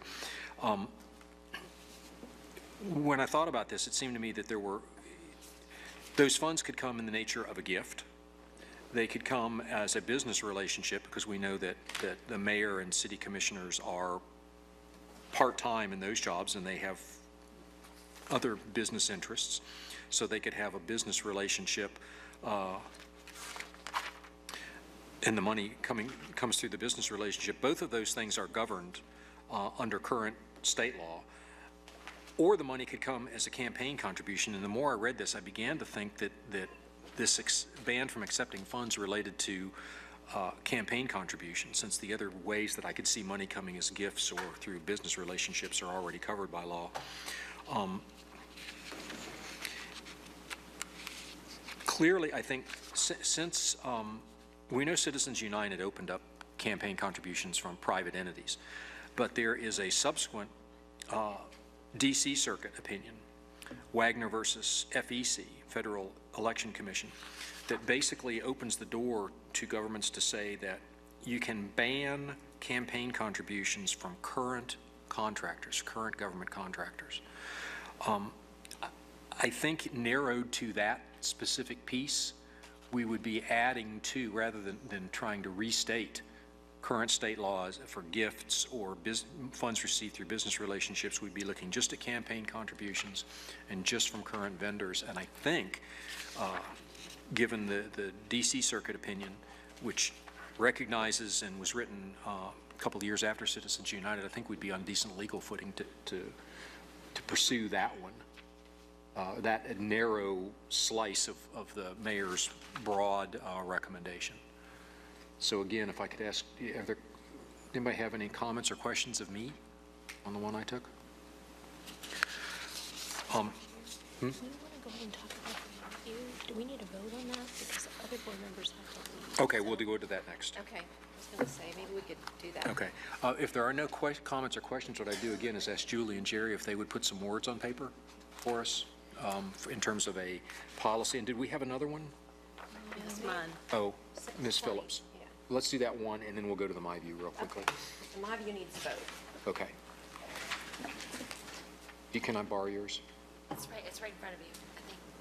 Oh, Yep. that's it. Short and sweet. You're recognized, Ms. Phillips. Okay, mine was number 3, which says all former mayors and city commissioners are banned from lobbying the Tallahassee City Commission for 3 years after leaving office. My first question was to determine the current situation. Of course, it's 2 years ban. Then the third question I had was, what was the purpose of making the change? And of course, we don't have the benefit of knowing why the mayor suggested to extend it to 3 years rather than 2. Having worked in the legislature for 25 plus years in the governor's office, I don't see any need for the extension. There might be additional information I'm unaware of, but I provided the language that would, because that's what I do, that would suggest slightly different language or very different language from what the mayor suggested. But again, that is not a recommendation that it be changed. It's just an if there the language is, if you're interested, but I'm not sure what we would gain from adding another year. That's your option 1 underlined language? Yes. Okay.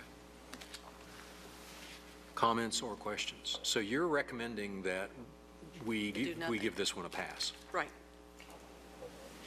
Anybody object to that approach? Okay, we were going to do Mr. Davis's recommendation. Since he's not here, we will hold it. So we've done 3 tonight. We will do 3 at the next meeting. And those will roll into our next evaluation and ultimately into our next set of recommendations to the mayor and city commission. That puts us on item 8, which is the, my view for publication in the Tallahassee Democrat. I would recognize Mr. Davis, since he had kind of had the lead on this, since he's not here. Ms. Meadows-Keefe, I'm recognizing you, ma'am. I didn't expect to be so recognized, but So I'll talk for 4 seconds to let you collect your thoughts. no, I'm absolutely fine. I can speak extemporaneously. It's good. And I'm going to be brief on this.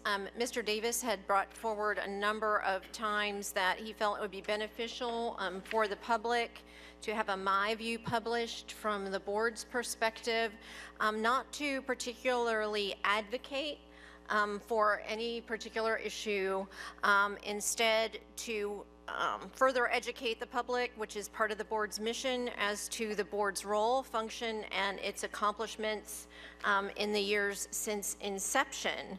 Again, this was Mr. Davis's brainchild. He executed a preliminary draft, which he and I worked on collaboratively. We did want it to be a board letter, and I don't know who the board would want to sign it, probably the chair. However, I've reached out already again to the publisher of the paper, who indicated that he was receptive to the receipt of said letter. So getting to the content of the letter, you'll see it basically introduces the board. It talks about board background. It then enumerates in 5 bullets. I think it's 5 bullets. Yep.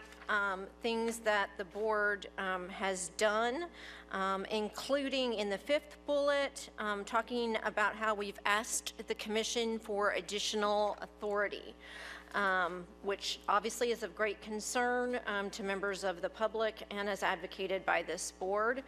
We talk about how we've prioritized misuse of position and our data-driven reason for doing such.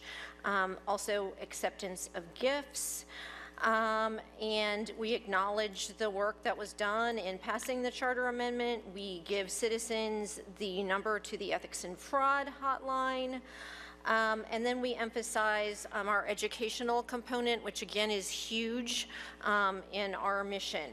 So we've given examples of times when, for example, myself, I've gone and spoken at various groups to educate folks on our functions, and then how we as the board have educated ourselves through guest speakers from people like the Sunshine Lady, Pat Gleason. She's actually special counsel for open government, but I call her the Sunshine Lady, and staff, for example, from the Florida Commission on Ethics and the Florida Elections Commission. It is 815 words. I do expect, since it's the newspaper, that they will probably edit that down, so we will have little control over that. And of course, since it's our last meeting, with the benefit of Ms. Phillips' august editing skills, I wanted to give her an opportunity, and if what you're doing is minor, you can provide it to Ms. Atkins, and if it's substantive, obviously. I have one technical change. Okay. And haven't had a chance to read it further, but I would suggest that we actually take it down to the number of words, if you don't think that rather than allowing someone else to bring it down. I mean, I'll be happy to, but. I think what I might do with the board's assent is communicate with the newspaper and find out the maximum number of words that they will allow, and then proceed to edit this document with the board's assent again to that number of words, and submit same for publication, if the board's comfortable with the content of the letter. Anybody have any comments on the content? Seeing none. The only thing I would say is, if they say 400 words, since this is 800, then I think maybe we ought to let the board see what it looks like, because that would be it. That would not be editing, that would be rewriting. Okay, and to say to that, and that's acceptable, obviously, if that's what the board wants to do. The next board meeting is January the 19th. We wanted to time this, if you recall, prior to the commission vote on January 31st. So that would present a bit of a crunch to get it published, but I think I see Mr. Schweers in the background. Perhaps he could cajole and wheedle. Okay, he's shaking his head, but I can ask some other folks I know if they can get that in. So depending on the number of words that need to be cut. Well, let me ask, is there anyone in the audience who knows the number of words that's typical in my view? Oh, Mr. Grant, Dr. Grant. Yeah, actually, I've submitted a number, so normally what they want is 500. 500 words. Okay, what do we got here? That is, 815. yeah, that is generally accepted. Now, some of their larger columnists get more words.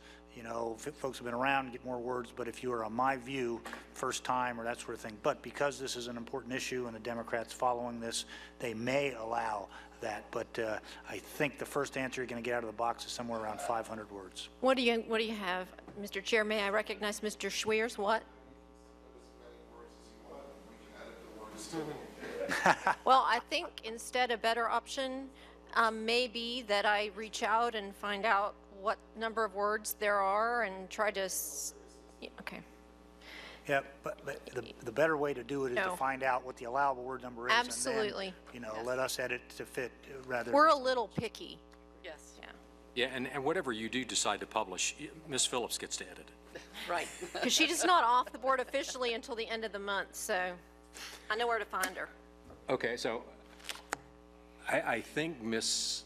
Meadows-Keefe has asked us for authority to edit this down up to, say, 25% shorter and not bring it back before the board. I think as reading through here, I think there are places it could be less wordy. And Sure. There's a couple of bits of redundancy. And I'll be glad to take a shot at it. I would appreciate that. In fact, I'll look forward to receiving that this Yeah, week right. sometime. Send Okay. it to me in Word. Thank Okay. you. So I'm seeing assent up and down. All in favor? I'm going to take that as a motion, I guess. I move. From Ms. Phillips and a second from Ms. McNeil. Chair and Vice Chair. Gotta vote on Chair and Vice Chair. I was going to take a vote on this Okay, first, since we're okay. still on this item. Sorry. So all in favor of a slightly modified version of this, my view, say aye. Aye. Opposed, nay. That's okay, that's done. Now we are on, do we need to, you want to skip goals? Isn't No, it? I want to skip to the vote. On the because- chair and vice chair? Yeah, because I have two board members that indicated they have to go Okay. pretty soon.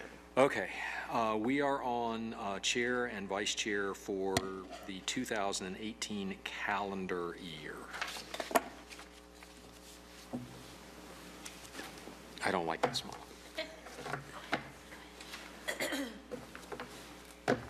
What? I can't nominate anyone. Well, and I'm not Stay in nominating silence. anybody. Okay, so I nominate Richard Herring as chair. A second. I used to like you. Well, I'm going off the board. I noticed that. Leave it with you. And what do you want to do for vice chair? Well, let's decide this first. I move the question. You're not recognized. I'd move it, call for the question anyway. Ms. McNeil. I second Herring. Okay, well, before we vote on that, because this says election of chair and vice chair, who are we nominating for the vice chair? I'd soon take one vote on the whole thing. You can't get me again, guys.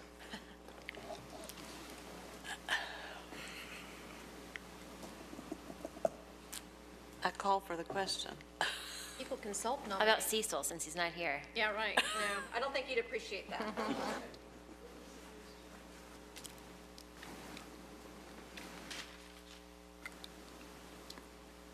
What are we on? Are we still on the chair or? Excuse me? I keep calling for the question. But you keep not being recognized.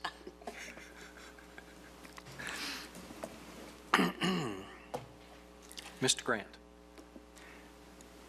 Nothing? Nothing.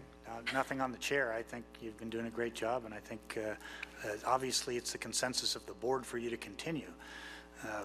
So far be it from me to go against the will of the board here, and I agree with them, by the way. I was going to say, if anybody would ever go against the will, it would be you. Okay, Ms. Phillips, Call for the question. call for the question. Okay, we're on the chair. All in favor, say aye. Aye. Aye. They say no, no.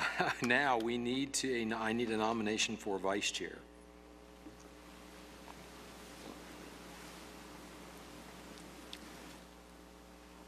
Why don't you just pulse the crowd here and find out who would like to be vice chair? Is there anyone Crickets. down there who would like to be the vice chair? Well, Mr. Smith. I move Mr. Smith as vice chair. I second. And Ms. McNeil seconds. All right, all in favor of Mr. Smith as vice chair, say aye. Aye. Opposed, no. Mr. Smith, it will be good to share duties with you. We are now on item 9, discussion of plans and goals for 2018. The idea here was that we will start sometime within the next couple of months putting on paper, and I guess we've really started already with the mayor's recommendations, putting on paper those things that we would like to move forward with the board. It may be another round of jurisdictional changes, maybe policy changes. We've talked about some tonight that we need to go back and readdress and make sure that they work well for us. Anything else on any member's mind that we need to be pursuing? Because I'm going to have Julie starting to keep a list, and we may start putting that list on just as part of her monthly report, Ms. Meadows-Keefe, just the list of issues that we're tracking Yes, sir. for plans and goals for 2018. Not necessarily, these are not things we're going to roll out in January, but there'll be things we'll be developing over the first few months. Again, I would think jurisdiction would be on our list. Mr. Currington, you got anything for us? Anything where we've missed the boat? I do not. We don't need a platinum gangplank? Okay. Nothing from me. Okay. Ms. McNeil, have a wonderful holiday. With that, have I recognized everybody who wants to be recognized? Let me go to Mr. Jackson and then Mr. Marr. This is an agenda's time, right, slot? This is Okay. open mic. Thank you. I've got a couple things. We've talked about it, just to reiterate it. How do we expand the jurisdiction? I think we have to keep reminding the City Commission, you really can't call yourselves an independent ethics board. You're not independent. You're controlled by the city. And I know we're trying to make some steps in that direction. A good example of that is the whole issue about criminal intent. 3 other quick points. I just put forth to document, put in a public information request, and I wanted to get some additional documentation on the construction work that's being done at houses for individual officials. Now, what they're doing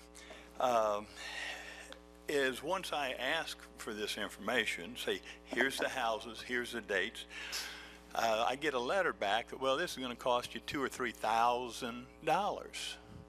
Now, that's going to prevent most people from not going forward. And I just have the hunch that there's a reason for these fees being so expensive. I would like to suggest that if, in fact, I come forward to this body and present concerns that I have, and then ask that the Ethics Commission put in the public information request, then if it's worthy in their humble opinion, then I think they should. Because there's something terribly wrong when you're asking questions about misuse of money or potential criminal. For example, I got 3 or 4 different houses, 3 or 4 different politicians and top management. I've been told work's being done.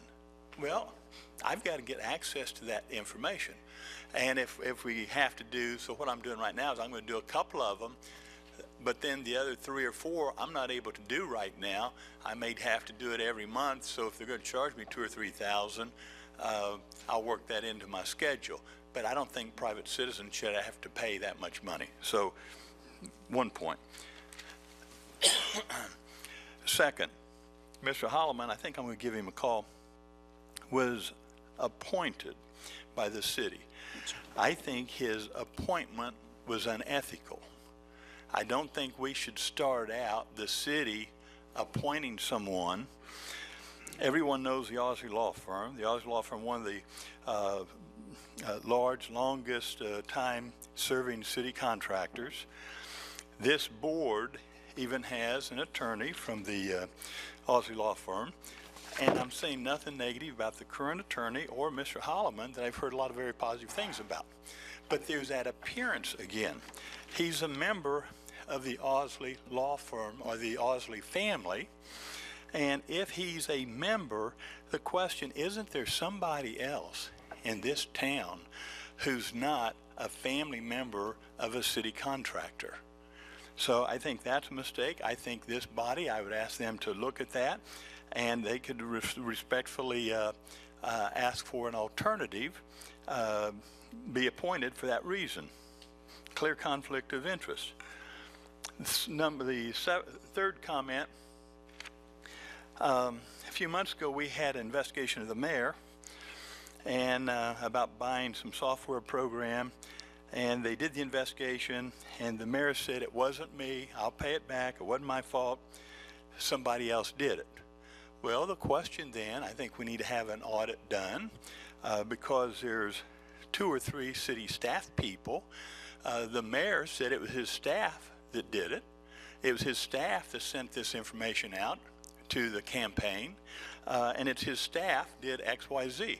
All these staff are city employees. So who's looked into, and if you'll make that a formal complaint, then this is a complaint, someone has to be held accountable, and you can certainly wait for the mayor to hold them accountable, but I don't think that's going to happen. Then, okay, I think those are my 3 things. I appreciate the time this evening. And I would just note on that last one, that issue is addressed in a grand jury report, and that's something that we can, I think we can put on on our next agenda to discuss. Well,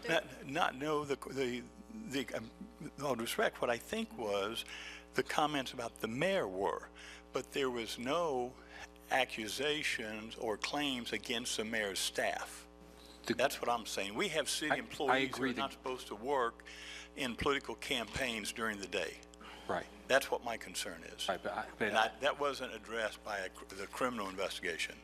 But they did look at the use of that software system by staff, I think, in that report, and the frequency. So, I mean, I'm just saying there's a starting point for There's a starting point. I agree with that. Thank you so much. Okay, Mr. Chair, can I make a couple of comments for that? Dr. Grant, please.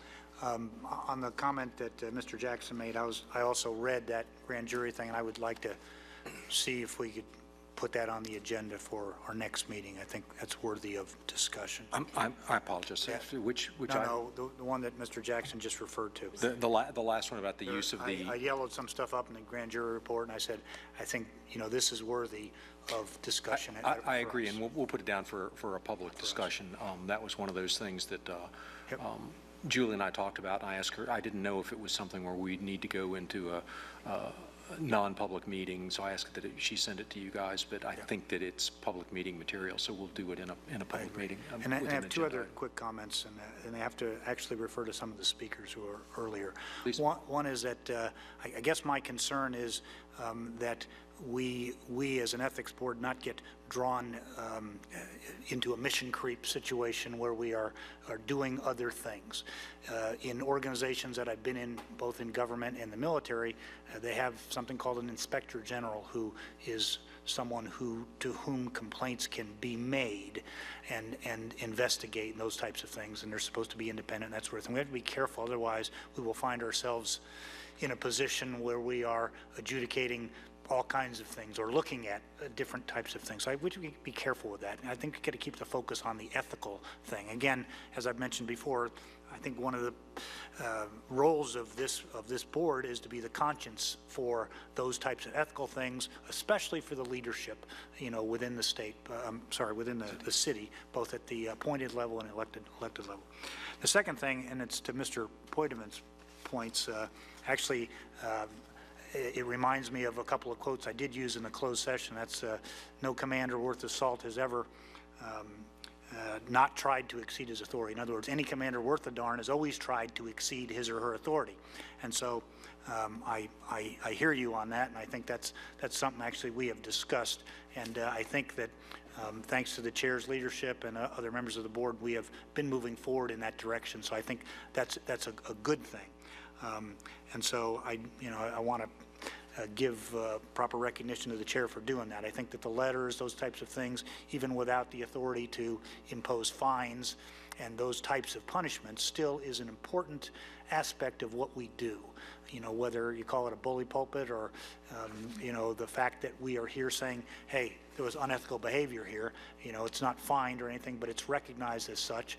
I think that gives a lot of weight to the things that we do. So, but I would just tell the folks who are in the audience who are very interested in this is that I think that the chair is trying to chart a careful way forward so that we do this, but we do it and we ask for jurisdiction, as you all have heard tonight many times, and I think that's the right way. So I think there's a balance there. So I do appreciate the comments that the folks made, because I do agree with it a lot of times.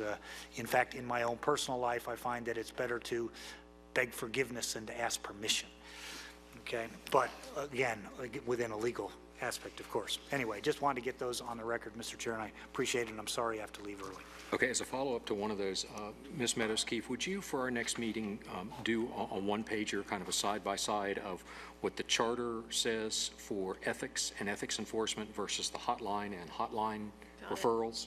Because I think sometimes in our discussions, I know certainly I have wandered pretty freely between those two topics, and I don't think that that's always appropriate in terms of in terms of the city charter. Okay, and we'll do that as more of an we can maybe do that as ethics. That would be great. That would be great. Perfect. Mr. Marr, I have a card from you. Good luck to you. And then Mr. Sims, and then we will close it up. Good night, gang. Thank you again, Mr. Chair and board members. It's still Greg Marr and still 236 NAB Loop in Tallahassee. Bear with me for just a minute and let me share a perspective I bring to this whole issue. After earning a degree in accounting in undergraduate school, I was hired by, I know this always dates me, what we then called one of the big 8 international CPA firms, Arthur Andersen in Atlanta, and then came back to Tallahassee and was hired on at the Florida Department of Law Enforcement.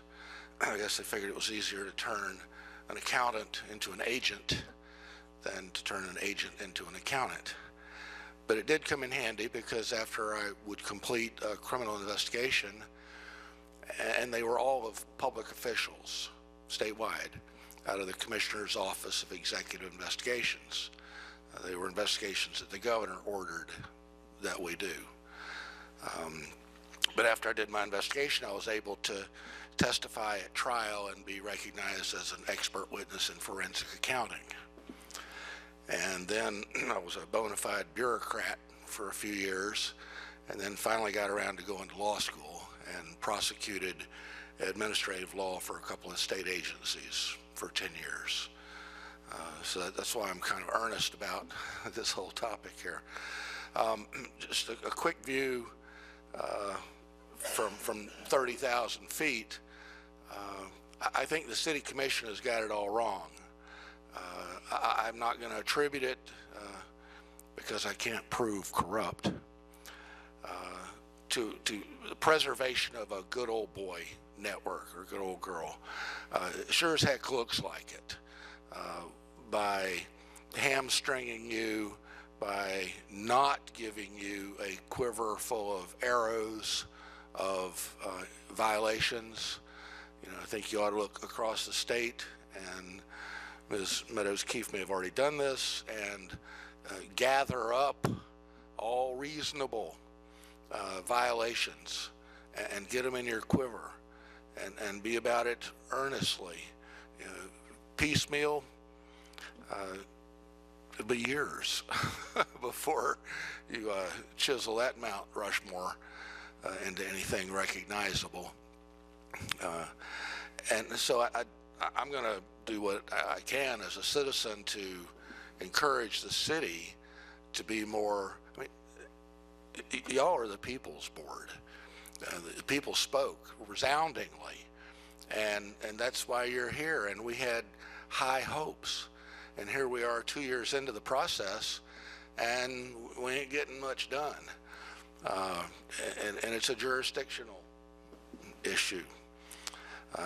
And I encourage you to push. You know, you're the pilot in command, and those people may be in the control tower over there, but their job is to get you going wherever you need to go. You know, their default position ought to be to give you more jurisdiction. Okay, now down into the weeds a little bit, and I'll be done. Some of the issues that are still unresolved, or they've been hopefully temporarily resolved in the wrong way. Of course, one of those is the what you call the scienter or state of mind, mens rea element of an offense.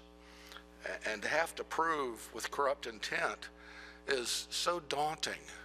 Unless you get somebody on an oral intercept telling a henchman, hey, I'm going to go misuse city property, and I'm doing it with corrupt intent. You know, other than that, you can't peel that onion far enough down to get to it. There are several state criminal laws, not civil, but criminal, where the exposure to the subject is incarceration. Okay, not $1,000 fine or a very effective slap on the hand. And the legislature has taken the element of corrupt intent out of the definition of the violation and substituted it with knowingly and intentionally. Much more reasonable. The burden of proof, you know, from it's a spectrum from just a gut feeling up through suspicion, up through probable cause, preponderance of the evidence, clear and convincing, and then beyond a reasonable doubt. And if you have a civil case involving millions of dollars, and you go to circuit court to try that, the burden of proof is preponderance of the evidence. So why, in the context of an ethics violation investigation, would you hamstring yourself, or would the city hamstring you with clear and convincing? I know that was it for many of the cases I was involved in administrative law prosecution, and it's a very daunting level of proof. So, if there's anything else in here, as well as there seems to be some ambiguity from my perspective about the authority of the board to sink their teeth into an issue. You know, who can the complainant be, and how does it have to come to you on a silver platter, sworn, or can it be anonymous, or do you have to morph an anonymous into a complaint by the board? It's high time to get rid of that ambiguity and specify. The city needs to codify these things in your favor, okay, in our favor. The city right now, of course, is under an extraordinary spotlight for corruption, for lack of a better word. And as long as we pussyfoot around with our ethics board, I mean, you guys are the ones who are supposed to help create an environment, an atmosphere that discourages people to do that, because they know it's going to be a SWAT, you know, quick, effective.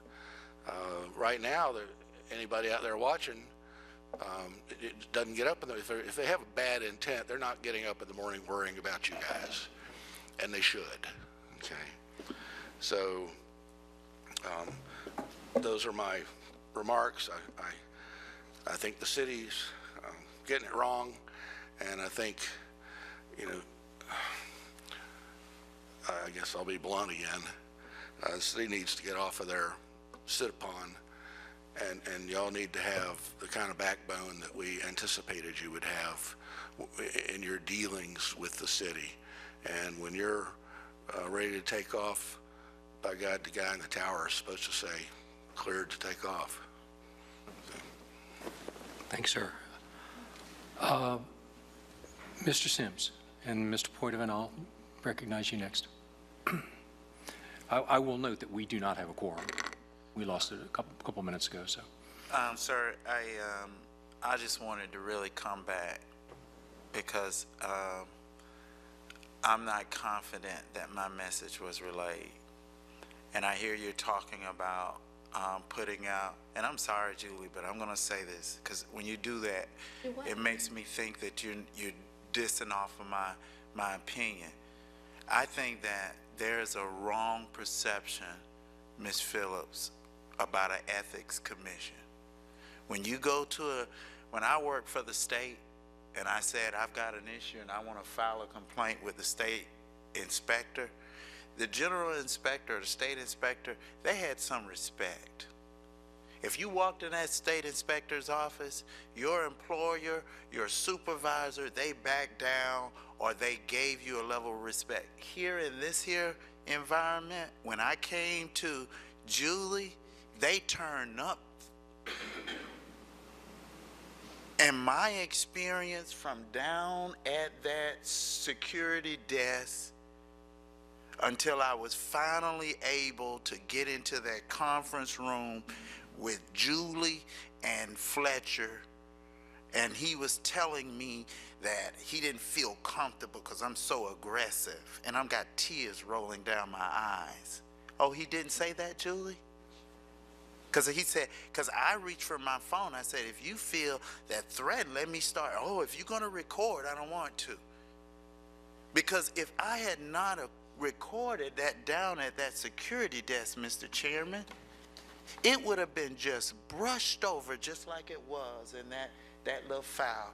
When I looked at the heartaches that my family, when we came to the Public Safety Commission, when I was held to the dais here, but Nancy Miller, former business partner, was told one of the police chiefs to get up so she could come up and sit down and get $50,000 was given to her right there on the spot, and they had not even read the proposal. So I'm saying when you educate this community about your rules, you let them know that we cannot protect you, that our officer, Julie, is going to take your information and give it to the city attorney, because that's what that happened. It went to Reese. It's in that thing there. I asked her in my interview, did you pull a public records request to see some of this stuff that was going on? I never got any of that. We met one time.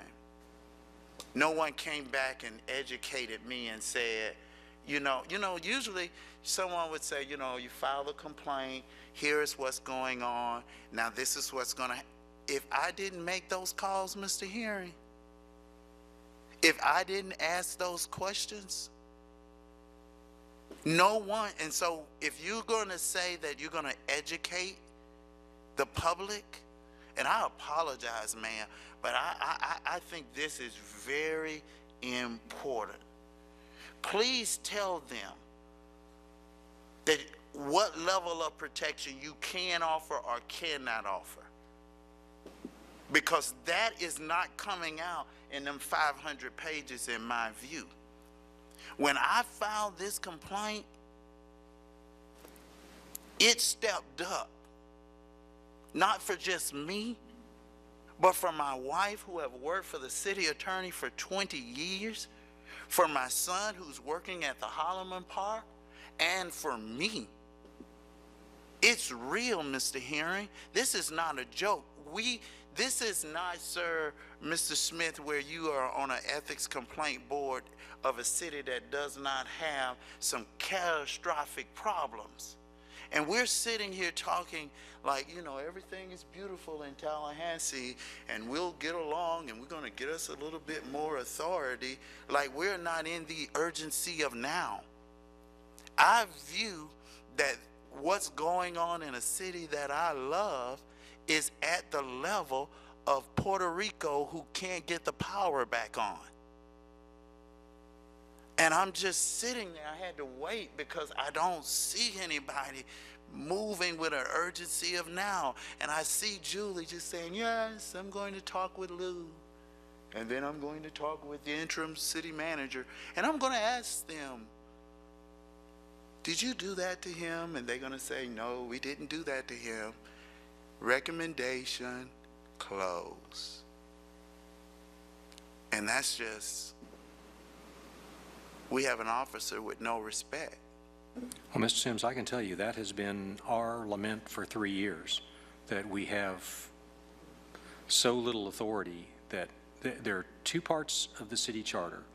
One says there is a hotline where anybody can call in with anything, and that hotline simply makes referrals, and that's where the vast, vast majority of the stuff that comes to us goes. It's simply a referral on to move somebody one step closer to resolution, but it's something that we can't resolve. The other is for ethics complaints against, for violations of the city's ethics ordinance. And right now, there's almost nothing that's a violation of the city's ethics ordinance. So we've had a handful of those where we have conducted initial investigations, where we've had meetings outside the sunshine for the board to discuss whether or not there was actually an ethics violation.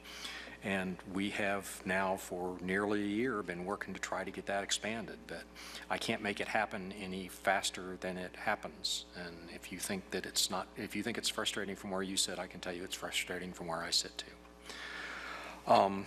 Anybody else with anything for the good of, oh, yes, I'm sorry. Mr. Poitevin.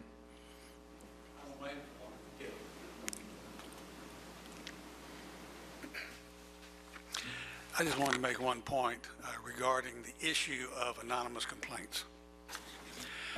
The city of Tallahassee funds Crime Stoppers. Yes. Crime Stoppers' primary attraction to the public is you can make an anonymous complaint.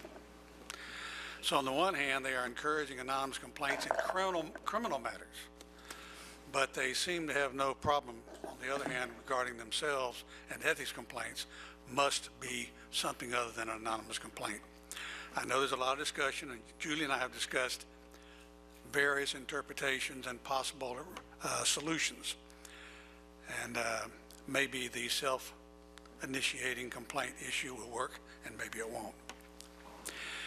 The other thing is, what bothers me most of all is that no one has ever gone to City Commission and said, why is there no member of this commission that has said on the record, tell me what we can do to make ethics complaints as easy as possible to any citizen regarding any city employee. Tell me what we can do, and I will propose those for action by the commission. Instead, what we hear from the city commissioners is reasons why either they cannot do what you want to do, or they will agree certain things so they can say, we've agreed with items 1 and 3, but we have changed items 4, 6, and 8. So it's one of these see all we've done, while meanwhile they're cutting your throat on the other issues. So anybody who's paying attention sees that, and they clearly are moving in such a manner not to make ethics complaints easily available, but rather make them difficult to either file or prosecute. And that disturbs me greatly. And I intend to tell them that. And I hope it will be of some value. I hope it won't just irritate them further. But now with all of the issues going on, especially with the Bureau President Tallahassee, this isn't something, I mean, the mayor, the mayor would never have suggested such things, such proposals, but for his current campaign and possibly the presence of the FBI. He's on that board, he's on that commission a lot of years and never made such recommendations. So look to the source, look to the purpose, look to the reasons why. It doesn't matter. He made some recommendations. Let's go with them. Let's adjust them as you have done. So I wanted to say one final thing, and I will let us all go home, I hope. Jerry Currington and I have disagreements on legal points, but I will tell you that I believe Jerry Currington is one of the brightest lawyers I know. You know, every time he and I have a discussion, it's always me going, oh yeah, why not think of that, you know, kind of thing. So I compliment Jerry Currington, and I think he is an excellent attorney, even though it grieves me to read some of his opinions. That doesn't mean that they're not right. They're just opposite. They're different what I would like to see, that's all. So anytime I say anything that suggests otherwise, I assure you my opinion of Jerry will always remain very high. Thank you. Well, I think we're all pretty thick-skinned. And I will say, in terms of anonymous complaints, that was an issue independent of the city commission that the board tackled when we were first created, and there were a number of people on the board, several still on the board, who were strong advocates of accepting anonymous complaints. And I can tell you, as long as I'm here, there's going to be at least one person who's very strong on accepting anonymous complaints. And Mr. Currington gave us an opinion a while back that said, in light of our authority under the city charter, that we have the ability to make that decision and to accept anonymous complaints. So if the city wants to say we can't issue a sanction on an anonymous complaint, that's something they can put in their ordinance, but it doesn't have anything to do with us accepting an anonymous complaint. And our position has always been on any anonymous complaint, if we're going to move forward with it and do, you know, if we were going to go out and hire a forensic investigator, for instance, that probably we would formalize that complaint by making it a complaint from the board. So there'd be somebody with their name signed on it saying, you know, I have enough information to allege these things as being true, and we would pursue that complaint, even though we would have no idea who it started with. And I think until a court tells us differently, that's going to be the position of the board, regardless of what the city commission does. Mr. Currington, I assume something about Mr. Boydevant. I hope I'm, well, that too, I could. I hope I'm not out of order here, but, so maybe there's a point of personal privilege, I guess. But for the people in the audience who are frustrated, what comes to my mind is you're preaching to the choir. I think this board is equally frustrated. They have asked for more authority. Tactically, they're picking their battles. You know, some people might want to take a more aggressive approach or whatever, but they've been picking their battles. The first one maybe is the misuse of position. And so, but the frustration, we can't usurp the authority. I mean, this is basic civics. There's separation of powers here. The city commission makes the laws here.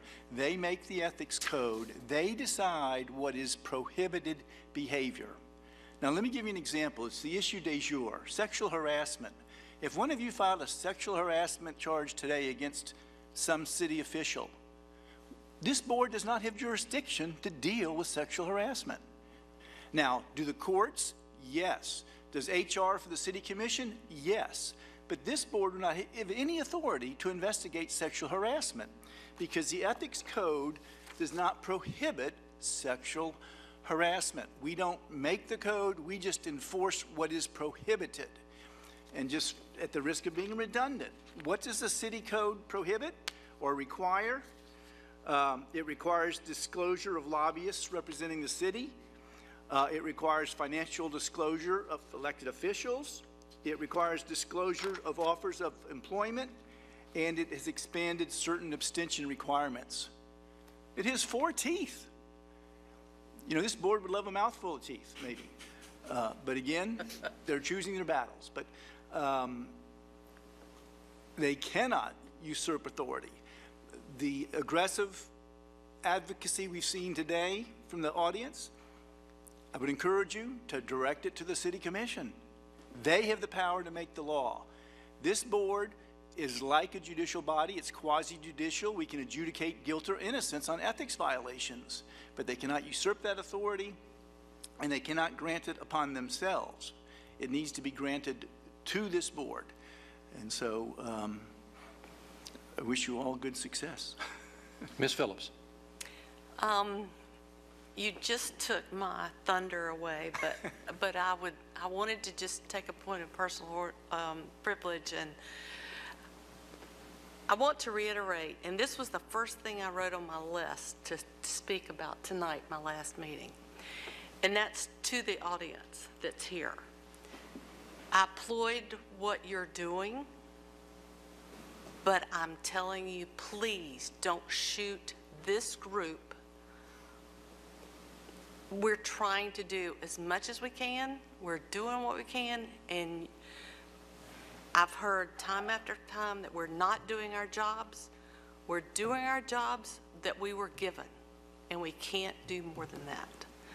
And so I've felt in several situations that